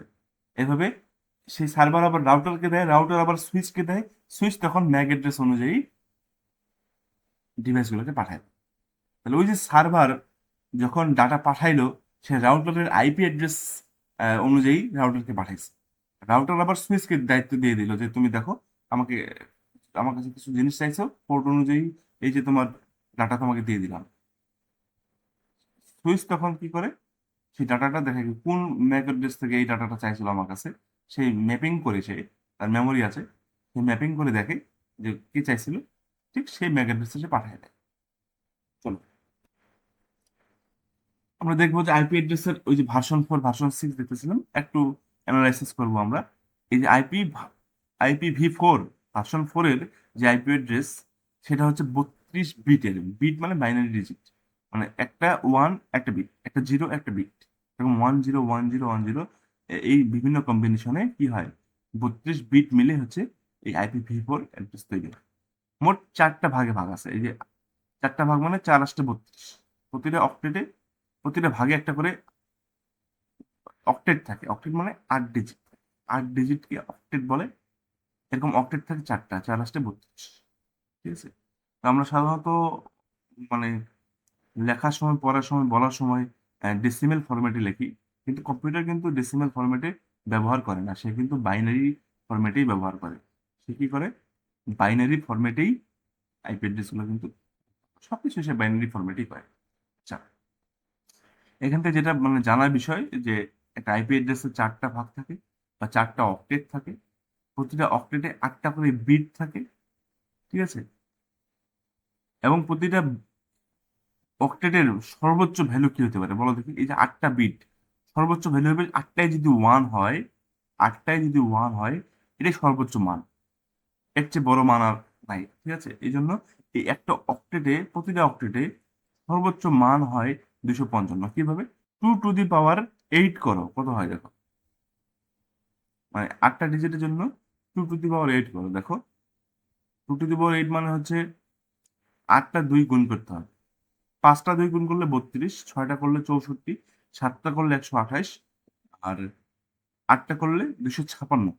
256 কেন হয় না? 256 আমরা আসলে সংখ্যাগুলো জিরো থেকে শুরু করি, তো 1 থেকে হিসাব করলে 256 যেতাম, কিন্তু জিরো থেকে যেহেতু হিসাব করতেছি, এই জন্য 255 পর্যন্ত আমরা সর্বোচ্চ নাম্বার ব্যবহার করতে পারি। তো প্রতিটা ডিজিট কত হতে পারে? সর্বোচ্চ 255, 255, 255, 255, ঠিক আছে। আর সর্বনিম্ন হচ্ছে 0 0 0 0, ঠিক আছে। আচ্ছা, এটা গেল IPv4। আর IPv6 এটা কেন দরকার হইলো? আসলে এই একটু নাম্বার দিয়ে বর্তমান জগতের বিপুল পরিমাণ ডিভাইসের অ্যাড্রেস দেওয়া সম্ভব হচ্ছে না। এত ডিভাইস ইন্টারনেটে যুক্ত হচ্ছে বর্তমানে, সবাইকে ইন্টারনেট এই যে আইপি অ্যাড্রেস দেওয়ার পরে দেখা যাচ্ছে ডিভাইস থেকে যাচ্ছে, আরো মানুষ চাচ্ছে অ্যাড্রেস, আমি দিতে পারতেছি না। ঠিক আছে, তখন কি করা হলো যে এই সংখ্যাটাকে একটু বড় করার চেষ্টা করা হলো। কত বড়? আগে ছিল 32 বিট নাকি, এখানে ছিল কি 32 বিট। তখন করা হলো যে হচ্ছে এগুলাকে 4 গুণ করে দিল। দেখো IPv4 কে কয় গুণ করে দিল? 4 গুণ করে দিল। 4 32 128, 128 বিট। তো IPv4 ডেসিমেল ফরম্যাটে লিখলেও IPv6 যেহেতু অনেক বড়, আমরা পারতপক্ষে কি করি, এটাকে আমরা হেক্সাডেসিমেল ফরম্যাটে লিখি। হেক্সাডেসিমেল মানে 0 থেকে 9 ব্যবহার করতে পারবো, A থেকে F পর্যন্ত ব্যবহার করতে পারবো। এই 16টা ডিজিট মিলে হবে হেক্সাডেসিমেল নাম্বার সিস্টেম। হেক্সাডেসিমেলে তখন আমরা এরকম কয়টা গ্রুপ থাকে দেখো, 8 গ্রুপ অফ 4 হেক্সাডেসিমেল ডিজিটস। এখানে তোমরা যখন দেখতে পাচ্ছ 1টা 2টা 3টা 4টা 5টা 6টা 7টা 8টা, 8টা ঘর যখন দেখতে পাবা বুঝবা এটা কিন্তু ভার্সন 4 নয়, এটা ভার্সন 6, আইপিএর ভার্সন 6। এবং এই নাম্বারগুলো কিন্তু আর ডেসিমেল নাম্বার নয়, এটা কিন্তু 2001 মানে কিন্তু 2001 টাকা নয়। আমাদের নর্মাল যেটা 2001 বোঝায় সেটা কিন্তু নয়, কারণ হেক্সাডেসিমেল 2000, হেক্সাডেসিমেল সিস্টেমের 2001, এটা কিন্তু পার্থক্য আছে। আবার প্রতিটা হেক্সাডেসিমেল ডিজিটকে আবার 4টা করে বিটে লেখা যায়। 4টা করে বিট মিলে একটা হেক্সাডেসিমেল অঙ্ক হয়। ঠিক আছে, তাহলে এই 2 এর জন্য 4টা, এই 0-এর জন্য 4টা, এই 0-এর জন্য 4টা, এই 1-এর জন্য 4টা। তাহলে দেখো কয়টা হলো, এই 4টার জন্য 4 16টা হয়। এখানে 16টা বাইনারি ডিজিট, ঠিক একইভাবে প্রতিটার জন্য 16টা করে। তাহলে এই 8টা গ্রুপে 16টা করে যদি বাইনারি ডিজিট গুণো, 8 গুণন 16, 8 16 128, 8 10 80, 48, 80 আর 48। খেয়াল করতে পারতেছো যে প্রতিটা হেক্সাডেসিমেল ডিজিটকে 4টা করে বাইনারি ডিজিট হিসেবে লিখতে পারে। যদি পার্থক্য লিখতে বলে কি করবা, সহজ করে বললে IPv4 32 bit, IPv6 128 bit. IPv4 কে আমরা লিখি ডেসিমেল নোটেশনে, মানে দশমিক নাম্বার সিস্টেমে লিখি। আর IPv6 কে আমরা লিখি হেক্সাডেসিমেল নোটেশন। IPv6 কে লিখি হেক্সাডেসিমেল নোটেশনে। এই ভাগ করার জন্য IPv4 কে 4টা সেগমেন্টে ভাগ করা হয়েছে। খেয়াল রাখতে পারো যে এই যে এই দেখো 1টা 2টা 3টা 4টা, 4টা সেগমেন্ট আছে, 4টা অক্টেট আছে। আর IPv6 এ আমার 8টা সেগমেন্ট আছে, 8টা সেগমেন্ট, 8টাই হচ্ছে আমার হেক্সাডেসিমেলের সেগমেন্ট। সেগমেন্টগুলোর রেঞ্জ ভ্যালু কি হতে পারে? ভ্যালু IPv4 দেখো ভ্যালুগুলো হয় 0 থেকে 255 পর্যন্ত। আর IPv6 এ ভ্যালুগুলো হতে পারবে 0000 থেকে FFFF, সর্বোচ্চ কি এফ না? হুম। আমার IPv4 এর টোটাল ক্যাপাসিটি হচ্ছে 429 কোটি, হচ্ছে 4.29 বিলিয়ন। বিলিয়ন মানে কি 10⁻৯। 10⁻৯ থেকে তুমি যদি 2টা শূন্য নিয়ে আসো, 2টা শূন্য নিয়ে এসে 100 100 নিয়ে এসে দেখে গুণ করে দাও, 4.29টা হয়ে যাবে 429। আর এখানে থাকলো 10⁻7, 10⁻7 মানে কোটি, তাহলে 429 কোটি, এভাবে চিন্তা করতে পারো। আর IPv6 এ কতগুলো অ্যাড্রেস বলছে ভার্চুয়ালি ইনফাইনাইট, 2⁻128। এই সংখ্যাটা কত বড় এটা বোঝার জন্য চলো আমরা একটু বিজ্ঞানীদের কথা শুনি। বলতেছে যে যে পৃথিবীতে যত সমুদ্র সৈকতে যত বালুকণা আছে সেগুলো সাধারণত 10⁻22, মাত্র 10⁻22, মানে 1-এর পরে 22টা শূন্য আছে। ঠিক আছে, তো এই 2⁻128 এটাকে ভাঙালে হয় প্রায় 3 × 10⁻38, বাংলায় কি 3 × 10⁻38, দেখো 10⁻38। আর বালুর সংখ্যা বললো কত, এটা আনুমানিক 10⁻22, মানে পৃথিবীতে যত বালুর কণা আছে তার চেয়েও বেশি হচ্ছে এই সংখ্যা। কোনটা? এই 2⁻128। তুমি কি বুঝতে পারতেছো যে নাম্বারটা কত বড়? তো পৃথিবীর প্রতিটা মানুষ, প্রতিটা ডিভাইস এবং ভবিষ্যতের অসংখ্য স্মার্ট ডিভাইসকে আলাদা আলাদা আইপি অ্যাড্রেস দেওয়ার পরেও অনেক অ্যাড্রেস অবশিষ্ট থাকবে। তার মানে IPv6 আসার পর থেকে আমাকে আর ভাবতে হবে না যে কোনো ডিভাইস কি আহ, বাদ পড়ে গেল নাকি, যে ইন্টারনেটে যুক্ত হতে পারছে না আইপি অ্যাড্রেসের অভাবে। ভাবতে হবে না আমাকে, ঠিক আছে? তো আইপি অ্যাড্রেসের প্রকারভেদের মধ্যে আমরা আছি। তো আমরা দেখলাম ভার্সন 4, ভার্সন 6 দেখলাম। এখন একটা বিষয় আমরা একটু দেখি যে প্রাইভেট আইপি অ্যাড্রেস এবং পাবলিক আইপি অ্যাড্রেসের মধ্যে কেমন পার্থক্য। প্রাইভেট আইপি অ্যাড্রেস ব্যবহার করি আমরা লোকাল এরিয়া নেটওয়ার্কে। যেমন একটু আগে আমার যেমন ভিডিওটা দেখাচ্ছিলাম যে ওয়াইফাই, মোবাইল নেটওয়ার্ক ছেড়ে যখন ওয়াইফাই যুক্ত হয়ে গেলাম, তখন আমাকে কিন্তু 192.168.0.100 এরকম একটা অ্যাড্রেস দেখাচ্ছিল। শুরুটা কিন্তু ঠিক ছিল, তাই না? 192.168 ছিল।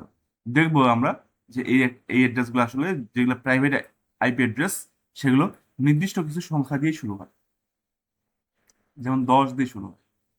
চলো একটু দেখি যে প্রাইভেট আইপি রেঞ্জটা হচ্ছে শুরু হবে 10 দিয়ে। যেগুলো আইপি অ্যাড্রেস 10 দিয়ে শুরু হয়েছে, বুঝবা এটা কি প্রাইভেট। যেগুলো আইপি অ্যাড্রেস 172.16 দিয়ে শুরু হবে এবং 172.31 পর্যন্ত থাকবে, সেগুলো আইপি অ্যাড্রেসও প্রাইভেট। আরেকটা হচ্ছে 192.168, সাধারণত জিপি মডেম যারা ব্যবহার করছো, তখন মডেম দেখবা যে ওখানে হোম পেজটা হচ্ছে 192.168 দিয়ে শুরু হয়, তাই না? বুঝতে পারছো? তাহলে এই নির্দিষ্ট এই তিনটা রেঞ্জ থাকলেই শুধু বুঝবে যে প্রাইভেট। আমাদের যত লোকাল নেটওয়ার্ক আছে, যত প্রাইভেট নেটওয়ার্ক আছে, সবখানে এই রেঞ্জগুলাই কিন্তু ব্যবহার করা হয়। এগুলো কিন্তু পাবলিক ইন্টারনেটে ব্যবহার হয় না, এটা খেয়াল রাখবো। পাবলিক আইপি অ্যাড্রেস হলো এমন আইপি অ্যাড্রেস যা ইন্টারনেটে একটি নেটওয়ার্ক বা ডিভাইসকে শনাক্ত করতে ব্যবহার করা হয়। এটি সাধারণত আইএসপি বা ইন্টারনেট সার্ভিস প্রোভাইডাররা প্রদান করে। যেমন খেয়াল করো তো, এই 8 কি কোথাও পড়তেছে? দেখো 10-এর চেয়ে কম, তাহলে এটা কিন্তু প্রাইভেট না, এটা পাবলিক। দেখো 203 কোথায় পড়ে, দেখো তো কোথাও পড়ে এই রেঞ্জে? পড়ে? পড়ে না, এটা পাবলিক। ঠিক আছে? তোমরা যদি এই 8888 এটা ব্রাউজারে লিখে এন্টার দাও, দেখবা যে গুগলের ডিএনএস সার্ভারে চলে যাচ্ছে। আমরা একটা এক্সারসাইজ নিয়ে আসছি তোমাদের জন্য, দেখো যে তুমি দেখে বলতে পারো কিনা যে এটা পাবলিক নাকি প্রাইভেট। দেখো 192.168, তার মানে এটা মিলছে, এটা প্রাইভেট। এটা তাহলে প্রাইভেট। দ্বিতীয়টা দেখো 10.0.5.20, দেখো 10 দিয়ে শুরু হয়েছে। 10 কি আমাদের প্রাইভেট রেঞ্জে আছে? হ্যাঁ, প্রাইভেট রেঞ্জে আছে। দেখো এটা হচ্ছে প্রাইভেট। এবার তোমরা বলো, একটু ভাবো, 172.25.100.1 সেগুলো না ভাবি, প্রথম দিকে দেখি 172 আছে। 25, 25 কি এই রেঞ্জের মধ্যে আছে? 16 থেকে 31-এর মধ্যে আছে? আছে, তাহলে এটাও প্রাইভেট। এবার দেখো 172.32 হয়ে গেছে। 172.32, দেখো তো 172.32 কি আমাদের রেঞ্জের মধ্যে পড়ে? 32 তো বের বের হয়ে চলে গেছে, পার হয়ে চলে গেছে। তার মানে এটা প্রাইভেট না, এটা তাহলে কি? পাবলিক। এটা তাহলে পাবলিক। বাকি দুইটা তোমরা নিজেরা বলো, নিজেরা বলো। 8, 10-এর চেয়ে কম।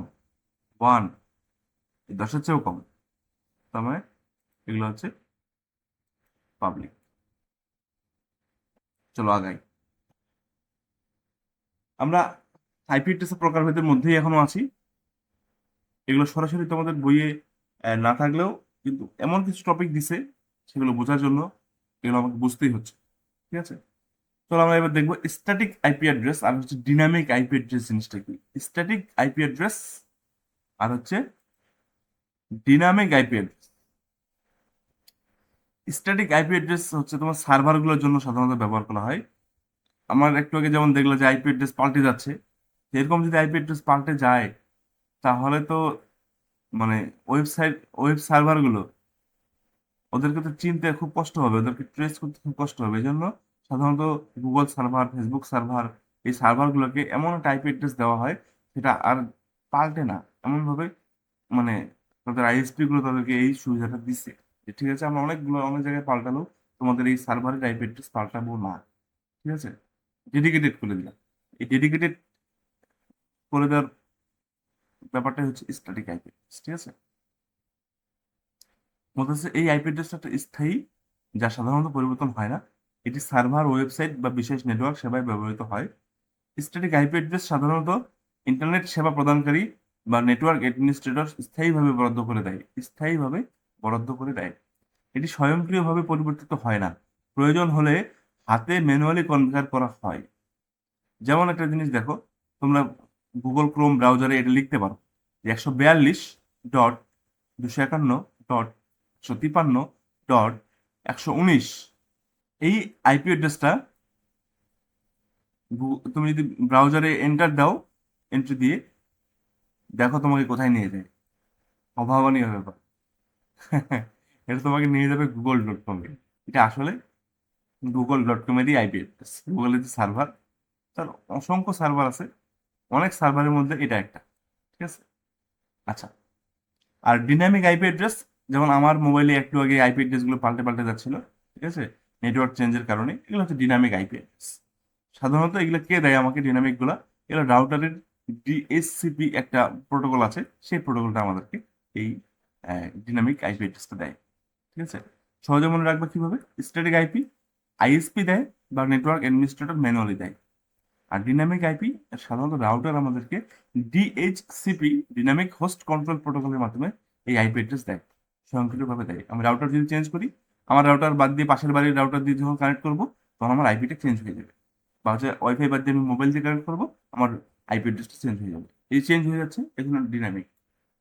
আর যদি চেঞ্জ নাও হয়তো সার্ভারের মতো, তাহলে এটা হয়তো স্ট্যাটিক, স্থির, ঠিক আছে। আমরা দেখবো এখন মাস্কিং কি জিনিস। মাস্কিং হচ্ছে, আমরা যেমন ম্যাক অ্যাড্রেসকে ম্যাক মাস্কিং কথাটা বলতেছিলাম, যেন কি বলে, ম্যাক অ্যাড্রেস যেন বুঝতে না পারে এই জন্য হচ্ছে র্যান্ডম ম্যাক অ্যাড্রেস ব্যবহার করতাম। ঠিক এখানেও আমার ডিভাইসের রিয়েল আইপি যেন আমার ইন্টারনেটের অন্যান্য কেউ বুঝতে না পারে, সবাই যেন বুঝতে না পারে, হ্যাঁ ঠিক আছে, এই জন্য আমরা আমাদের রিয়েল আইপিটাকে মাস্কিং করে দিই। এর কে করে? রাউটার করতে। কিভাবে করে? তার কিছু টেকনিক আছে, তো দেখি। মাস্কিং বলতে ডিভাইসের লোকাল আইপি অ্যাড্রেস গোপন বা পরিবর্তন করার প্রক্রিয়াকে বোঝায়। পরিবর্তন বলিও না, তুমি গোপন বলো। গোপন করার প্রক্রিয়াকে বোঝায়। আর নিরাপত্তা বৃদ্ধির জন্য রাউটার বা ফায়ারওয়াল দুজনেই করতে পারে, শুধু রাউটার বলছি, ফায়ারওয়ালও করতে পারে। তারা একটা প্রসেস আছে, নেটওয়ার্ক অ্যাড্রেস ট্রান্সলেশন, ম্যাপিং, আর এটা ম্যাপিং। এর জন্য এ, একের জন্য 3, 2 এর জন্য 5, এরকম একটা ম্যাপিং আর কি, ঠিক আছে। এই ম্যাপিং এর মাধ্যমে সে কি করে, অভ্যন্তরীণ লোকাল আইপি অ্যাড্রেস গুলোকে আড়াল করে আর পাবলিক আইপি অ্যাড্রেসে রূপান্তর করে।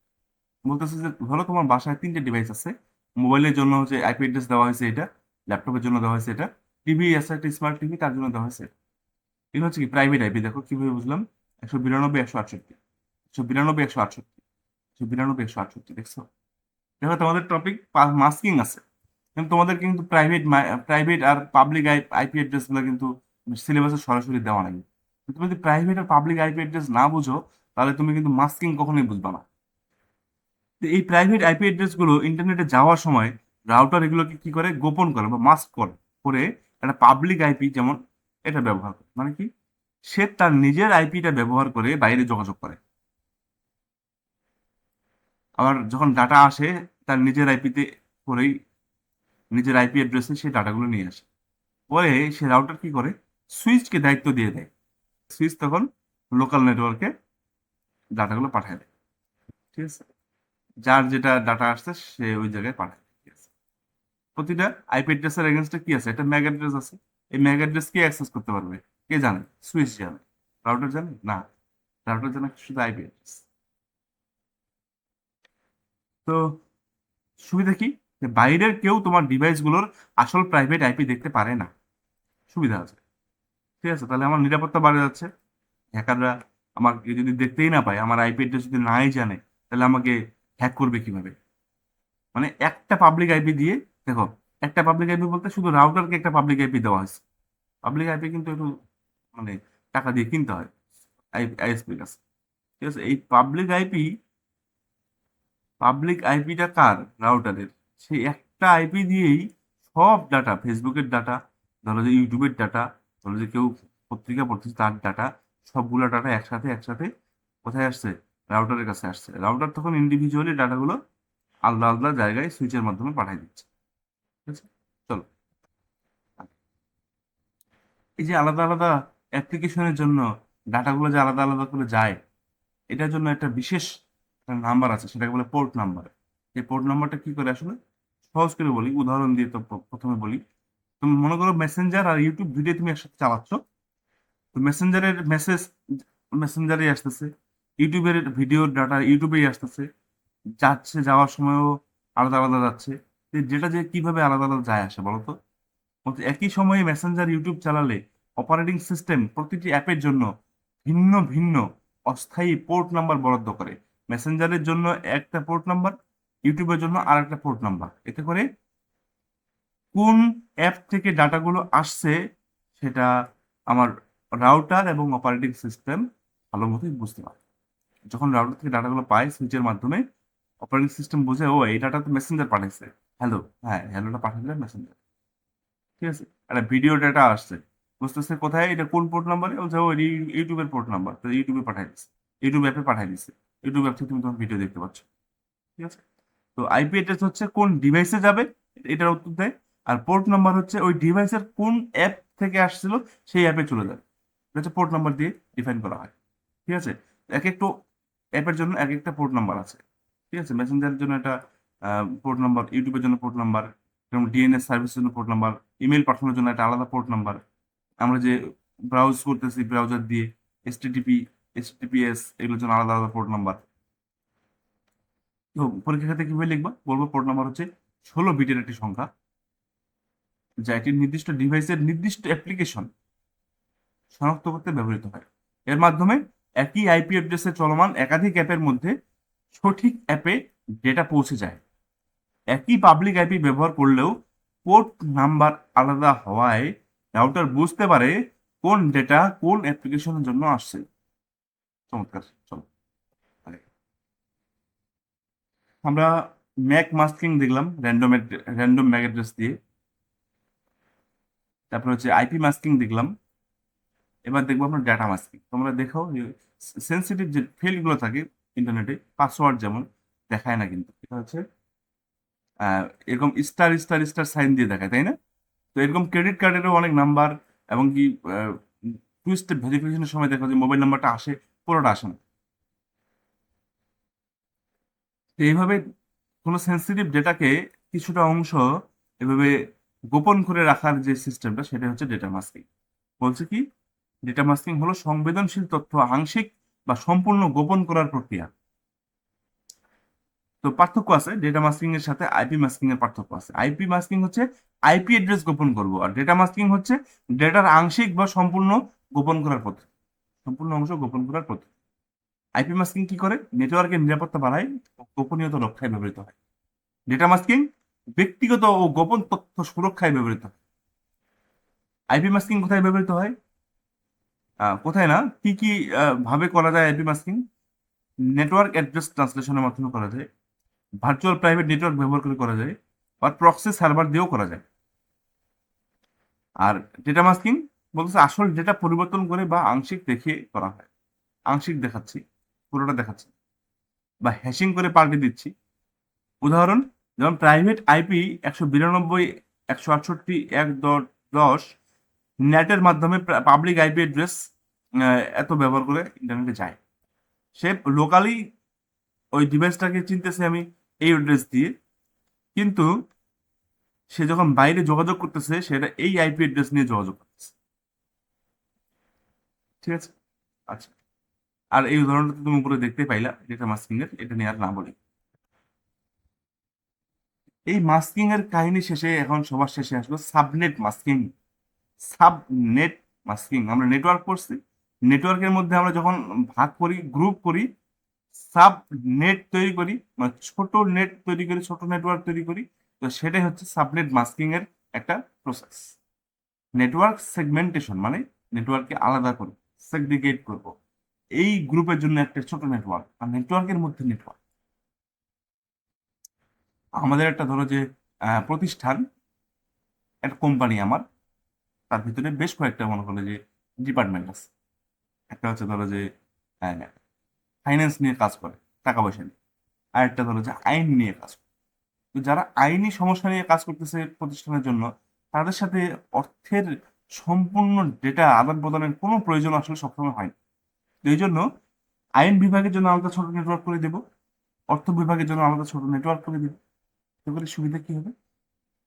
ডেটা কলিশন কমে যাবে, ডেটা কলিশন কমে যাবে। তারপরে নেটওয়ার্ক ট্রাফিক নিয়ন্ত্রণ খুব সহজে করা যাবে, নিরাপত্তা বৃদ্ধি হবে। অর্থ বিভাগের এমন ডাটা হয়তো আছে সেন্সিটিভ, যেটা অর্থ আইন বিভাগের সবার জানার প্রয়োজন নেই। ঠিক আছে, এভাবে আলাদা করে রাখলে আমার নিরাপত্তাও বৃদ্ধি পায়। তো সাবনেট মাস্ক জিনিসটা কি? প্রথমে আমরা দেখি সাবনেট মাস্কিং করার আগে সাবনেট মাস্ক জিনিসটা কি। তো সাবনেট মাস্ক হলো 32 বিটের একটা সংখ্যা, আইপি অ্যাড্রেসের মতোই 32 বিটের সংখ্যা, আর যা হচ্ছে আইপি অ্যাড্রেস থেকে নেটওয়ার্ক আইডি ও হোস্ট আইডি আলাদা করতে পারে। এটার আইপি অ্যাড্রেস যখন আমরা পাচ্ছি, ওই যে 192.168 0.100, ঠিক আছে, এখানে কিছুটা অংশ থাকে নেটওয়ার্কের ঠিকানা, আর কিছুটা অংশ থাকে তোমার হোস্ট বা ডিভাইসের ঠিকানা। ঠিক আছে, একটু আলাদা করার জন্য আমরা সাবনেট মাস্ক একটা নাম্বার ব্যবহার করি, এটাও 32 বিটের সংখ্যা। ঠিক আছে, এটা তোমার 000101 দিয়ে ব্যবহার হতে পারে। এটার প্রতিটা অক্টেটের সর্বোচ্চ নাম্বার হচ্ছে 255। তো হচ্ছে এই যে এখানে দেখো, এটা নেটওয়ার্কে ছোট ছোট কয়টা নেটওয়ার্কে ভাগ করছে, এতে করে নেটওয়ার্কটা কন্ট্রোল করতে সুবিধা হচ্ছে। ঠিক আছে, অর্গানাইজড ওয়েতে আছে। এরা নিজেদের মধ্যে কানেক্টেড, এরা নিজেদের মধ্যে কানেক্টেড। নিরাপত্তার জন্য কি করা হয়, প্রতিটি সাবনেট আলাদা রাউটার দ্বারা পৃথক, ট্রাফিক বিচ্ছিন্ন এবং সুরক্ষিত, এবং এগুলো হচ্ছে সুরক্ষিত। সাবনেট মাস্কিং কি করে, আইপি ঠিকানা আর এই সাবনেট মাস্ক, এটাও 32 ডিজিট, এটাও 32 ডিজিট, এই দুইটাকে এখানে অ্যান্ড অপারেট করে, অ্যান্ড অপারেশন করে। তোমরা আইসিডি তে পড়ছো অ্যান্ড অপারেশন, 1 আর 1 মিলে কি হয়ে যায়, 1 হয়। আর 1 আর 0 মিলে অ্যান্ড করলে হয় 0। মানে দুইটা যদি সত্য হয় তখনই সে সত্য হয়। তো এই আইপি ঠিকানা, আইপি অ্যাড্রেস আর এই সাবনেট মাস্ক দুটাই হচ্ছে কি করে, অ্যান্ড অপারেশন করে, করলে একটা ফলাফল পাওয়া যায়। এই ফলাফলটাই হচ্ছে নেটওয়ার্কের অংশ, এই ফলাফলটাই হচ্ছে নেটওয়ার্কের অংশ। এভাবেই কম্পিউটার কি করে, নেটওয়ার্ক অংশ আর হোস্ট অংশ আলাদা করতে পারে অ্যান্ড অপারেশনের মাধ্যমে। ঠিক আছে, সাবনেট মাস্কিং এর কথা আমরা উদ্দেশ্য আমরা পড়ছি, নিরাপত্তা বৃদ্ধি করে, ট্রাফিক নিয়ন্ত্রণ করে, এবং সে বড় নেটওয়ার্কে ছোট ছোট ব্যবস্থাপনা যোগ্য ছোট ছোট অংশে ভাগ করে। সাবনেট মাস্ক সেটা দেখতে কেমন, এই দেখো, 255 255 255 শূন্য। তো দেখবো যতগুলো 255 আছে আর একটা শূন্য আছে, এই দেখে বুঝতে পারবা যে এই 255 ওয়ালা অক্টেট গুলো হচ্ছে নেটওয়ার্ক অংশ, আর যেদিকে শূন্য এটা হচ্ছে হোস্ট অংশ। পরীক্ষার সাথে এভাবে লিখতে পারো যে একটা আইপি অ্যাড্রেসকে নেটওয়ার্ক অংশ এবং হোস্ট অংশে ভাগ করার একটা প্রক্রিয়া হলো সাবনেট মাস্কিং। ঠিক আছে, এর মাধ্যমে বড় নেটওয়ার্ককে ছোট ছোট সাবনেটে ভাগ করা যায় এবং নেটওয়ার্কের নিরাপত্তা বৃদ্ধি করা যায়। ঠিক আছে, তো হচ্ছে একটা আইপি অ্যাড্রেস যদি হয় 192.168.1.10 এবং তার সাবনেট মাস্ক যদি হয় 255.255.255.0, তাহলে নেটওয়ার্ক অংশ হবে কোনটা? এই যে বললাম যতগুলো 255 আছে, তাহলে তিনটা অক্টেটের 255 আছে নাকি, তাহলে এখানে তিনটা অক্টেট হবে নেটওয়ার্ক অংশ। তাহলে এই যে 192.168.1 হলো নেটওয়ার্ক অংশ, আর শেষে যে 10, এটা হচ্ছে তাহলে হোস্ট অংশ। ঠিক আছে, তাহলে এই সাবনেট মাস্ক কিন্তু 32 ডিজিট, দেখো আইপি অ্যাড্রেসের মতোই সে 32 ডিজিট। বাস্তব জীবনে একটা উপমা দিছে, যদি বুঝতে চাও, যে ধরো একটা ঠিকানা হচ্ছে ঢাকা ধানমন্ডি রোড 5 বাসা 10। এখানে ঢাকা ধানমন্ডি রোড 5 এটা হচ্ছে তোমার নেটওয়ার্কের ঠিকানা, আর এই বাসা 10 এটা হচ্ছে হোস্টের ঠিকানা। এভাবে ভাগ করে করে তুমি মাথার মধ্যে দৃশ্যটা নিতে পারো। সাবনেট মাস্ক ঠিক করে দেয় নেটওয়ার্ক কোথায় শেষ হবে আর কোথা থেকে আমার নির্দিষ্ট সেই ডিভাইস বা বাড়ি শুরু হবে। এভাবে কম্পিউটার খুব দ্রুত বুঝতে পারে যে গন্তব্য একই নেটওয়ার্কে আছে নাকি রাউটারের মাধ্যমে অন্য নেটওয়ার্কে পাঠাইতে হবে। রাউটার যখন রাউট করে ডাটাগুলো পাঠানোর চেষ্টা করে, তখন দেখে আগে যে এই ডাটাটা কি আমার এই নেটওয়ার্কের মধ্যে আছে, এখানেই যাবে, নাকি আমার অন্য রাউটার হয়ে অন্য নেটওয়ার্কে পাঠাইতে হবে। নেটওয়ার্ক আইডি আলাদা মানে কি, অন্য নেটওয়ার্কে পাঠাইতে হবে, সহজ কথা। রাউটার বা কম্পিউটার এটা করে হচ্ছে কিভাবে, ওরা তো আর আমাদের মতো 255 বুঝে না, তারা বুঝে 0101। তারা কি করে, আইপি অ্যাড্রেসটাকে বাইনারিতে নেয়, সাবনেট মাস্ককেও কি করে বাইনারিতে নেয়, নিয়ে এই বাইনারি নাম্বারগুলোকে বিট ওয়াইজ অ্যান্ড অপারেশন করে, বিট ওয়াইজ অ্যান্ড অপারেশন করে করে যে রেজাল্ট পায় ওটা হয় নেটওয়ার্ক পোর্শন, ওটাই হয় নেটওয়ার্ক পোর্শন। দেখো ওই আইপি অ্যাড্রেসটাকে আমি বাইনারিতে লিখছি, এই বাইনারিতে এটাকে কনভার্ট করার জন্য তুমি ক্যালকুলেটর ব্যবহার করতে পারো, অথবা একটা শর্টকাট ছোট নিয়ম আছে আমার কাছে, আমি তোমাকে দেখাবো, সেটাকে একবার দেখাই নেই তোমাকে দরকার হলে। হ্যাঁ, এটাকে একটু দেখে নাও যে কিভাবে তুমি একটা ডেসিমেল ডিজিটকে বাইনারিতে লিখবা। প্রথমে তুমি এক কাজ করে দিবা, যে হচ্ছে এই যে ডান দিক থেকে 1, তার ডাবল 2, তার ডাবল 4, এভাবে লিখতে থাকবা। তার ডাবল 8, 16, 32, 64, 128 লিখে ফেলবা। দেখো 8 ডিজিট হয়েছে, 1, 2, 3, 4, 5, 6, 7, 8। এখন তোমাকে দেখতে হবে যে যে সংখ্যাটাকে তুমি ডেসিমেল থেকে বাইনারিতে নিতে চাচ্ছ, তো এই সংখ্যাটা কত কত মিলে মিলে যাচ্ছে। দেখো 240-এর জন্য অবশ্যই বড় বড় সংখ্যাগুলো নিতে হবে, কারণ সবগুলো যোগ করে সব মিলাই হবে কত, 255। সবগুলো যোগ করলে হবে 255, তো তার কাছাকাছি 240 সে হয়ে গেছে। 240 নেওয়ার জন্য, মিলানোর জন্য আমার নিতে হবে কি, বড়টা নেই, 128 নেই, 64 নেই, 32 নেই, 16 নেই, দেখো কত হয়, মিলে 240 মিলে যাচ্ছে, এটা হয়ে গেছে। তাহলে যে যে সংখ্যাগুলো নিয়ে আমার এই সংখ্যাটা মিলে গেল, তো সেই সব জায়গায় ওয়ান বসাবো, 1 1 1 1, বাকিগুলো জিরো, বাকিগুলো জিরো। তাহলে হয়ে গেল 240-এর বাইনারি সংখ্যা। সহজ। ঠিক উল্টা করে যদি বলি, যে তোমার কাছে বাইনারি আছে, তুমি এখন ডেসিমেল চাও, কি করবা, দেখো এখানে আবার তুমি এই সেম জিনিসই লিখবা, 1 থেকে 128 পর্যন্ত লিখবা, আরবি হরফের মতো, ডান থেকে বাম দিকে। ঠিক আছে, এবার তোমার যেখানে এখানে দেখো তুমি 8 ডিজিট না, 1 2 3 4 5 6 7 8, এই 8টা গুনে নিবা যে 8 ডিজিট মিললো কিনা, না কম বেশি হলে আবার সমস্যা। তুমি কি করবা, যে ডান দিক থেকে বসাতে থাকবা, 0 0 0 0 1 1 1 1। যেখানে যেখানে ওয়ান পড়বে, যেখানে যেখানে ওয়ান পড়বে সেই সংখ্যাগুলো খালি যোগ করে নিবা, যেখানে যেখানে ওয়ান পড়বে সেই সংখ্যাগুলো যোগ করে নিবা, তুমি বাইনারি থেকে ডেসিমেল পেয়ে যাবা। ঠিক আছে, এখানে আসি, এই আইপি অ্যাড্রেসকে বাইনারিতে লিখলাম, 192 কে 168 কে 1 কে 10 কে লিখলাম, এবং সাবনেট মাস্ক তুমি দেখো 255 মানে সবগুলো ওয়ান থাকবে, 255 মানে সবগুলোই ওয়ান, 255 মানে সবগুলোই ওয়ান। ঠিক আছে, সবগুলো ডিজিট নিয়ে আমাকে যোগ করলে দেখা যাবে যে 255 আসছে। ঠিক আছে, এবার এন্ড এর নিয়ম কি, ওয়ান আর ওয়ান হলে ওয়ান হবে, মানে দুইটাই ট্রু তাহলে ট্রু, যদি একটাও মিথ্যা হয় তাহলে এটা কিন্তু পুরোটাই মিথ্যা, মিথ্যা, দুইটা মিথ্যা হলে তো মিথ্যাই। তার মানে ওয়ান আসবে শুধু তখনই যখন দুইটাই সত্য, দুইটাই ওয়ান, তখনই আসবে ওয়ান। ঠিক আছে, তাহলে এটা আমি বিট ওয়াইজ যদি অপারেশন করি, ওয়ান আর ওয়ান মিলে হবে কি, ওয়ান আর ওয়ান মিলে হবে ওয়ান, আবার পরে ওয়ান আর ওয়ান মিলে হবে ওয়ান, এরপরে দেখো জিরো আর ওয়ান মিলে হবে জিরো। তার মানে খেয়াল করে দেখো, আইপি অ্যাড্রেসে যা থাকে সেটাই আসছে, কারণ কি মাস্কের এখানে সবগুলো ওয়ান, এটা সত্য হয়েই আছে। তো এখানে আইপি অ্যাড্রেসে যেখানে সত্য সেই জিনিসটাই শুধু আসবে, আইপি অ্যাড্রেসে সেটা মিথ্যা, সেটা দেখো ওইটাই আসছে, মিথ্যাই আসছে। ঠিক আছে, তো যেখানে যেখানে ওয়ান ওয়ান ওয়ান ওয়ান সবগুলোই ওয়ান হয়ে আছে, সেই পোর্শনটুকু আসলে নেটওয়ার্কের আইপি অ্যাড্রেসের এই পোর্শনটা পুরোপুরি চলে আসতেছে, এই জন্য 192 168 1 এটা রয়ে গেল। আর শেষে দেখো, যেহেতু আমার মাস্কের শেষে জিরো আছে, তাহলে এবার তো এখানে যতই ওয়ান টোয়ান থাক না কেন, এই পোর্শনটা তাহলে কি হয়ে যাবে, অটোমেটিক জিরো হয়ে যাবে। তাহলে আমার শুধু থাকলো এই প্রথম 3টা অক্টেটের ভ্যালু, এটাই মূলত নেটওয়ার্ক তাহলে অ্যাড্রেস। আর বাকি যেটা জিরো হয়ে থাকলো, তাহলে এই পোর্শনটুকু হচ্ছে তাহলে হোস্ট অ্যাড্রেস। তাহলে এই শেষের পার্টটুকু তাহলে কি, এটা তাহলে হোস্ট, আর এই প্রথম 3টা হচ্ছে তাহলে আমার নেটওয়ার্ক অ্যাড্রেস। তো যদি এভাবে বাইনারি করে যদি তোমার বুঝতে সমস্যা মনে হয়, তাহলে তুমি আইডিয়া করে এই ডেসিমেল নাম্বার দিয়ে বুঝতে পারবা যে 255 যেহেতু আছে এটা তাহলে পুরোটাই আসবে, 255 আছে এটা পুরোটাই আসবে নেটওয়ার্কে, 255 আছে এটাও পুরোটাই নেটওয়ার্কে আসবে 1, আর শেষে যদি 0 আছে তাহলে নিঃসন্দেহে আর কিছু আসবে না নেটওয়ার্কে, তাহলে এই তিনটেই থাকবে। এখানে যদি 0-র বদলে কিছু সংখ্যা থাকতো, হ্যাঁ, তখন তোমাকে বাইনারি করেই বের করে রাখবে, ঠিক আছে।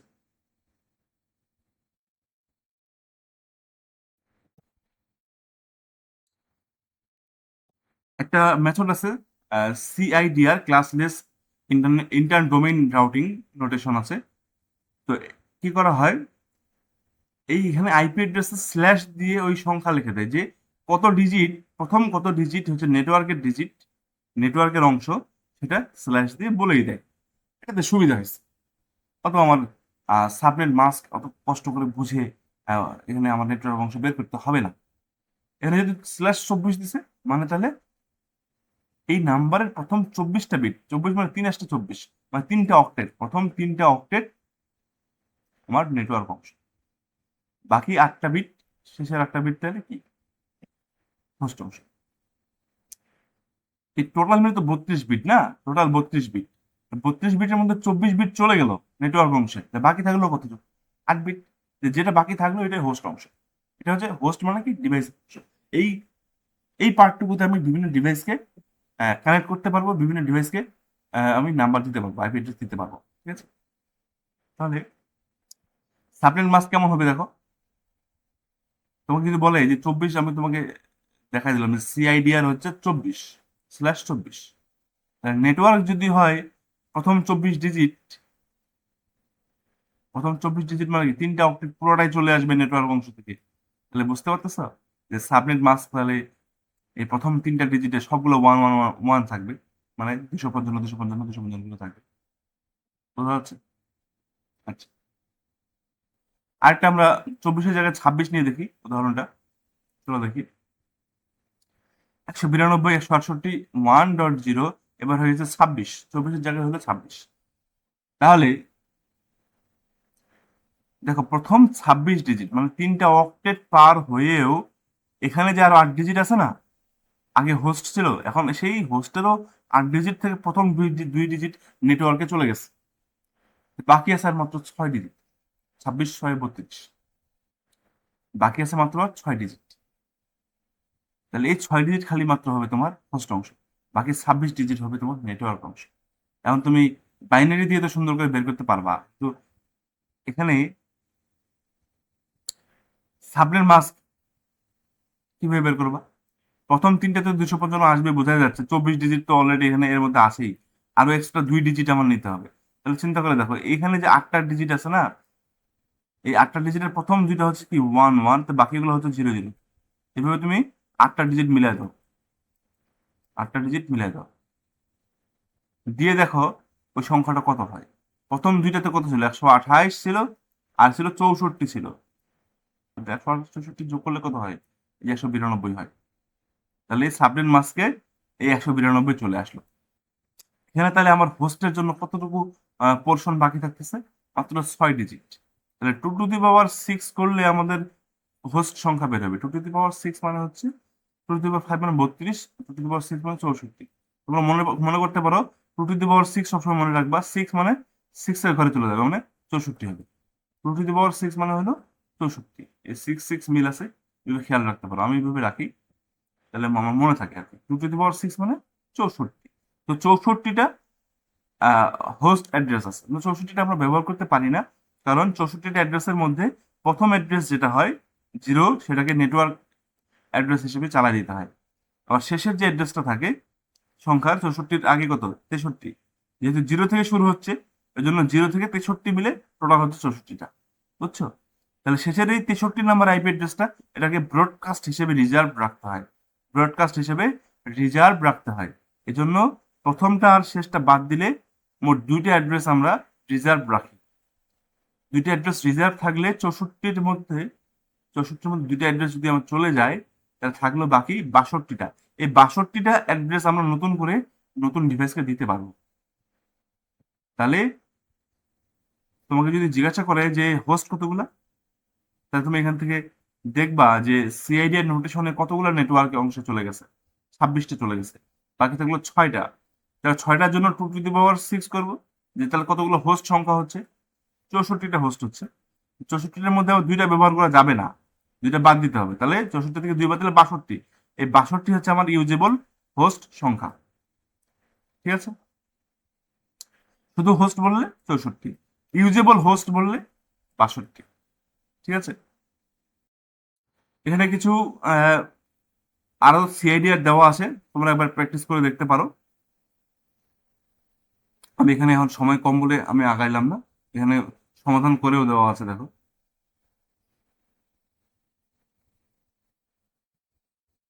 দেখো একটা জিনিস খেয়াল করে, যতই আমার সিআইডিআর এর সংখ্যা বাড়তেছে, হায়ার সিআইডিআর, ততই আমার কিন্তু নেটওয়ার্কের নাম্বারটা বেড়ে যাচ্ছে, কিন্তু আমার হোস্টের জন্য থেকে যাচ্ছে কম। তো হোস্টের জন্য কম থাকলে কি ওই নেটওয়ার্কটা কিন্তু বেশি বড় হবে না, ছোট নেটওয়ার্ক হবে। তো হায়ার সিডিআর মানে, সিআইডিআর মানে স্মলার সাবনেট, আর স্মলার সাবনেট মানে হোস্ট সংখ্যা কমে যাবে। এখানে অনেকগুলো প্র্যাকটিস দেওয়া আছে, তোমরা এলে দেখে দেখে করবা, স্ক্রিনশট নিয়ে রাখতে পারো। এখানে সমাধান দিয়ে দেওয়া আছে।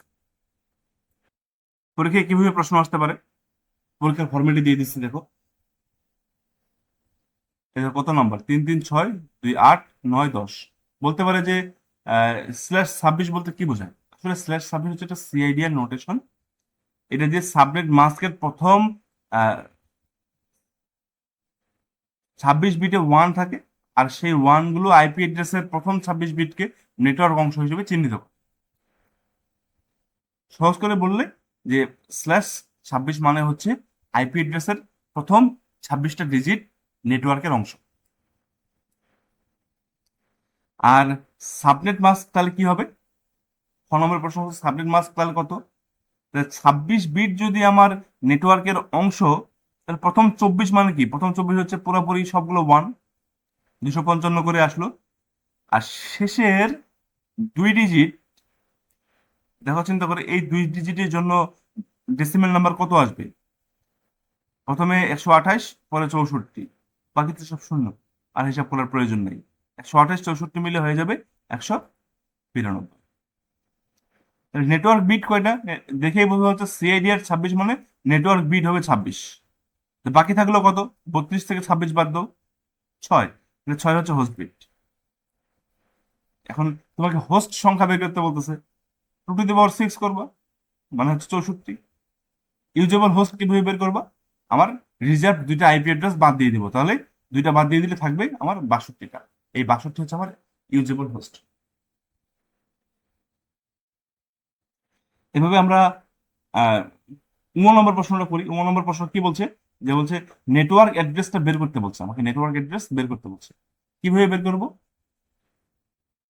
দেখো, খেয়াল করো, বলতেছে যে সাবনেট মাস্কে প্রথম 3টা অক্টেটে 255 পুরোপুরি আছে, সব ডিজিট 1, মানে আইপি অ্যাড্রেসে যে ডিজিটগুলো আছে সেগুলোই চলে আসবে এন্ড অপারেশন করলে। তাহলে কি ওগুলো নিয়ে আমার হিসাব করে লাভ নেই, শুধু শেষ অক্টেটটা হিসাব করলেই হয়। শেষ অক্টেটে আমার শেষ অক্টেটে আইপি অ্যাড্রেসে কি আছে? 45। 45 কে আমরা বাইনারিতে লিখলাম। আর সাবনেট মাস্কের শেষ অক্টেটে কি আছে? 192। সেই 192 কে আমরা বাইনারিতে লিখলাম, এন্ড অপারেশন করব। করে দেখো, 0 1 0, 0 1 0, সবগুলো তুমি ট্রাই করে দেখো, সবগুলো 0 হচ্ছে, মানে আমার শেষ অক্টেট হিসাব করার পরে আসলো 0। ঠিক আছে, তার মানে আমার নেটওয়ার্ক অ্যাড্রেস হবে তাহলে কত? নেটওয়ার্ক অ্যাড্রেস হবে প্রথম যে 3টা 255 ছিল সাবনেট মাস্ক, সেই আইপি অ্যাড্রেসে সেই 3টা অক্টেটই চলে আসবে। আর শেষে কি আসলো? 0, সেই 0টা বসাই দেবে, শেষ। কুইজ 2 তোমরা নিজেরা করবা, এখানে সমাধান দিয়ে দিচ্ছি, দেখে নাও।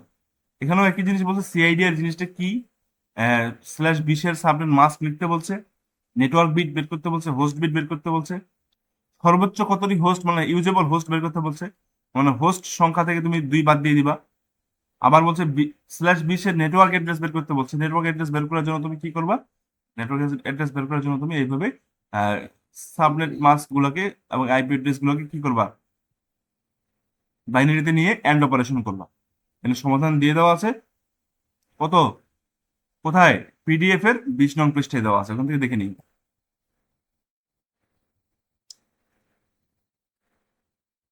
হ্যাঁ, এখানে আরেকটা এক্সাম্পল দেওয়া আছে, তোমরা এখান থেকে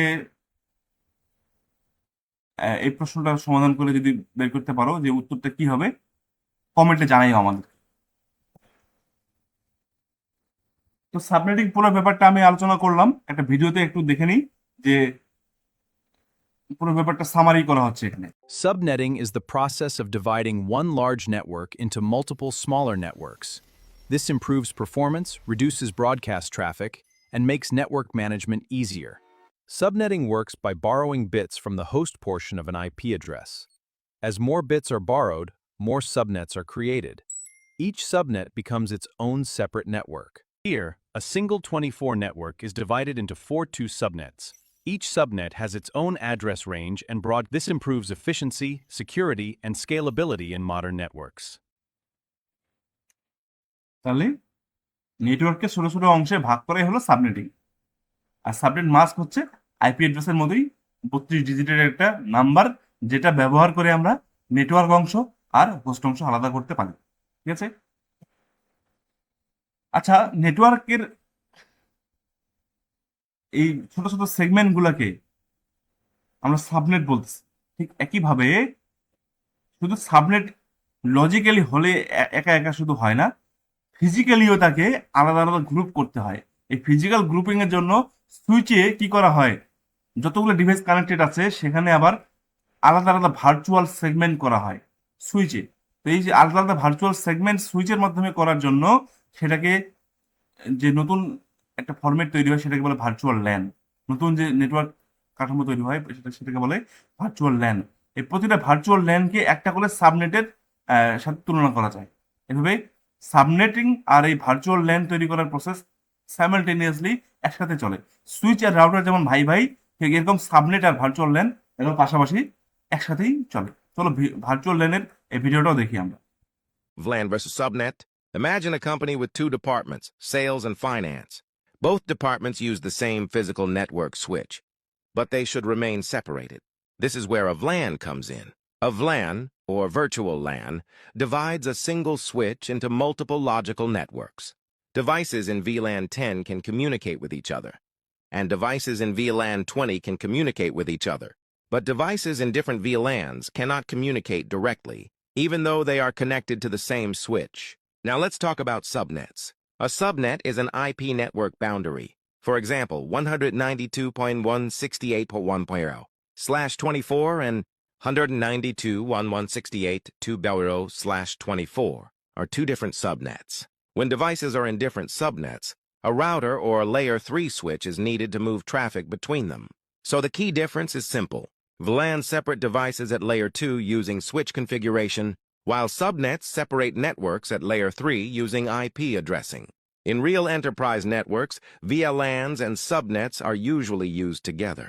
VLAN 10 may use subnet 192.168.10.0/24, and VLAN 20 may use subnet 192.168.20.0/24.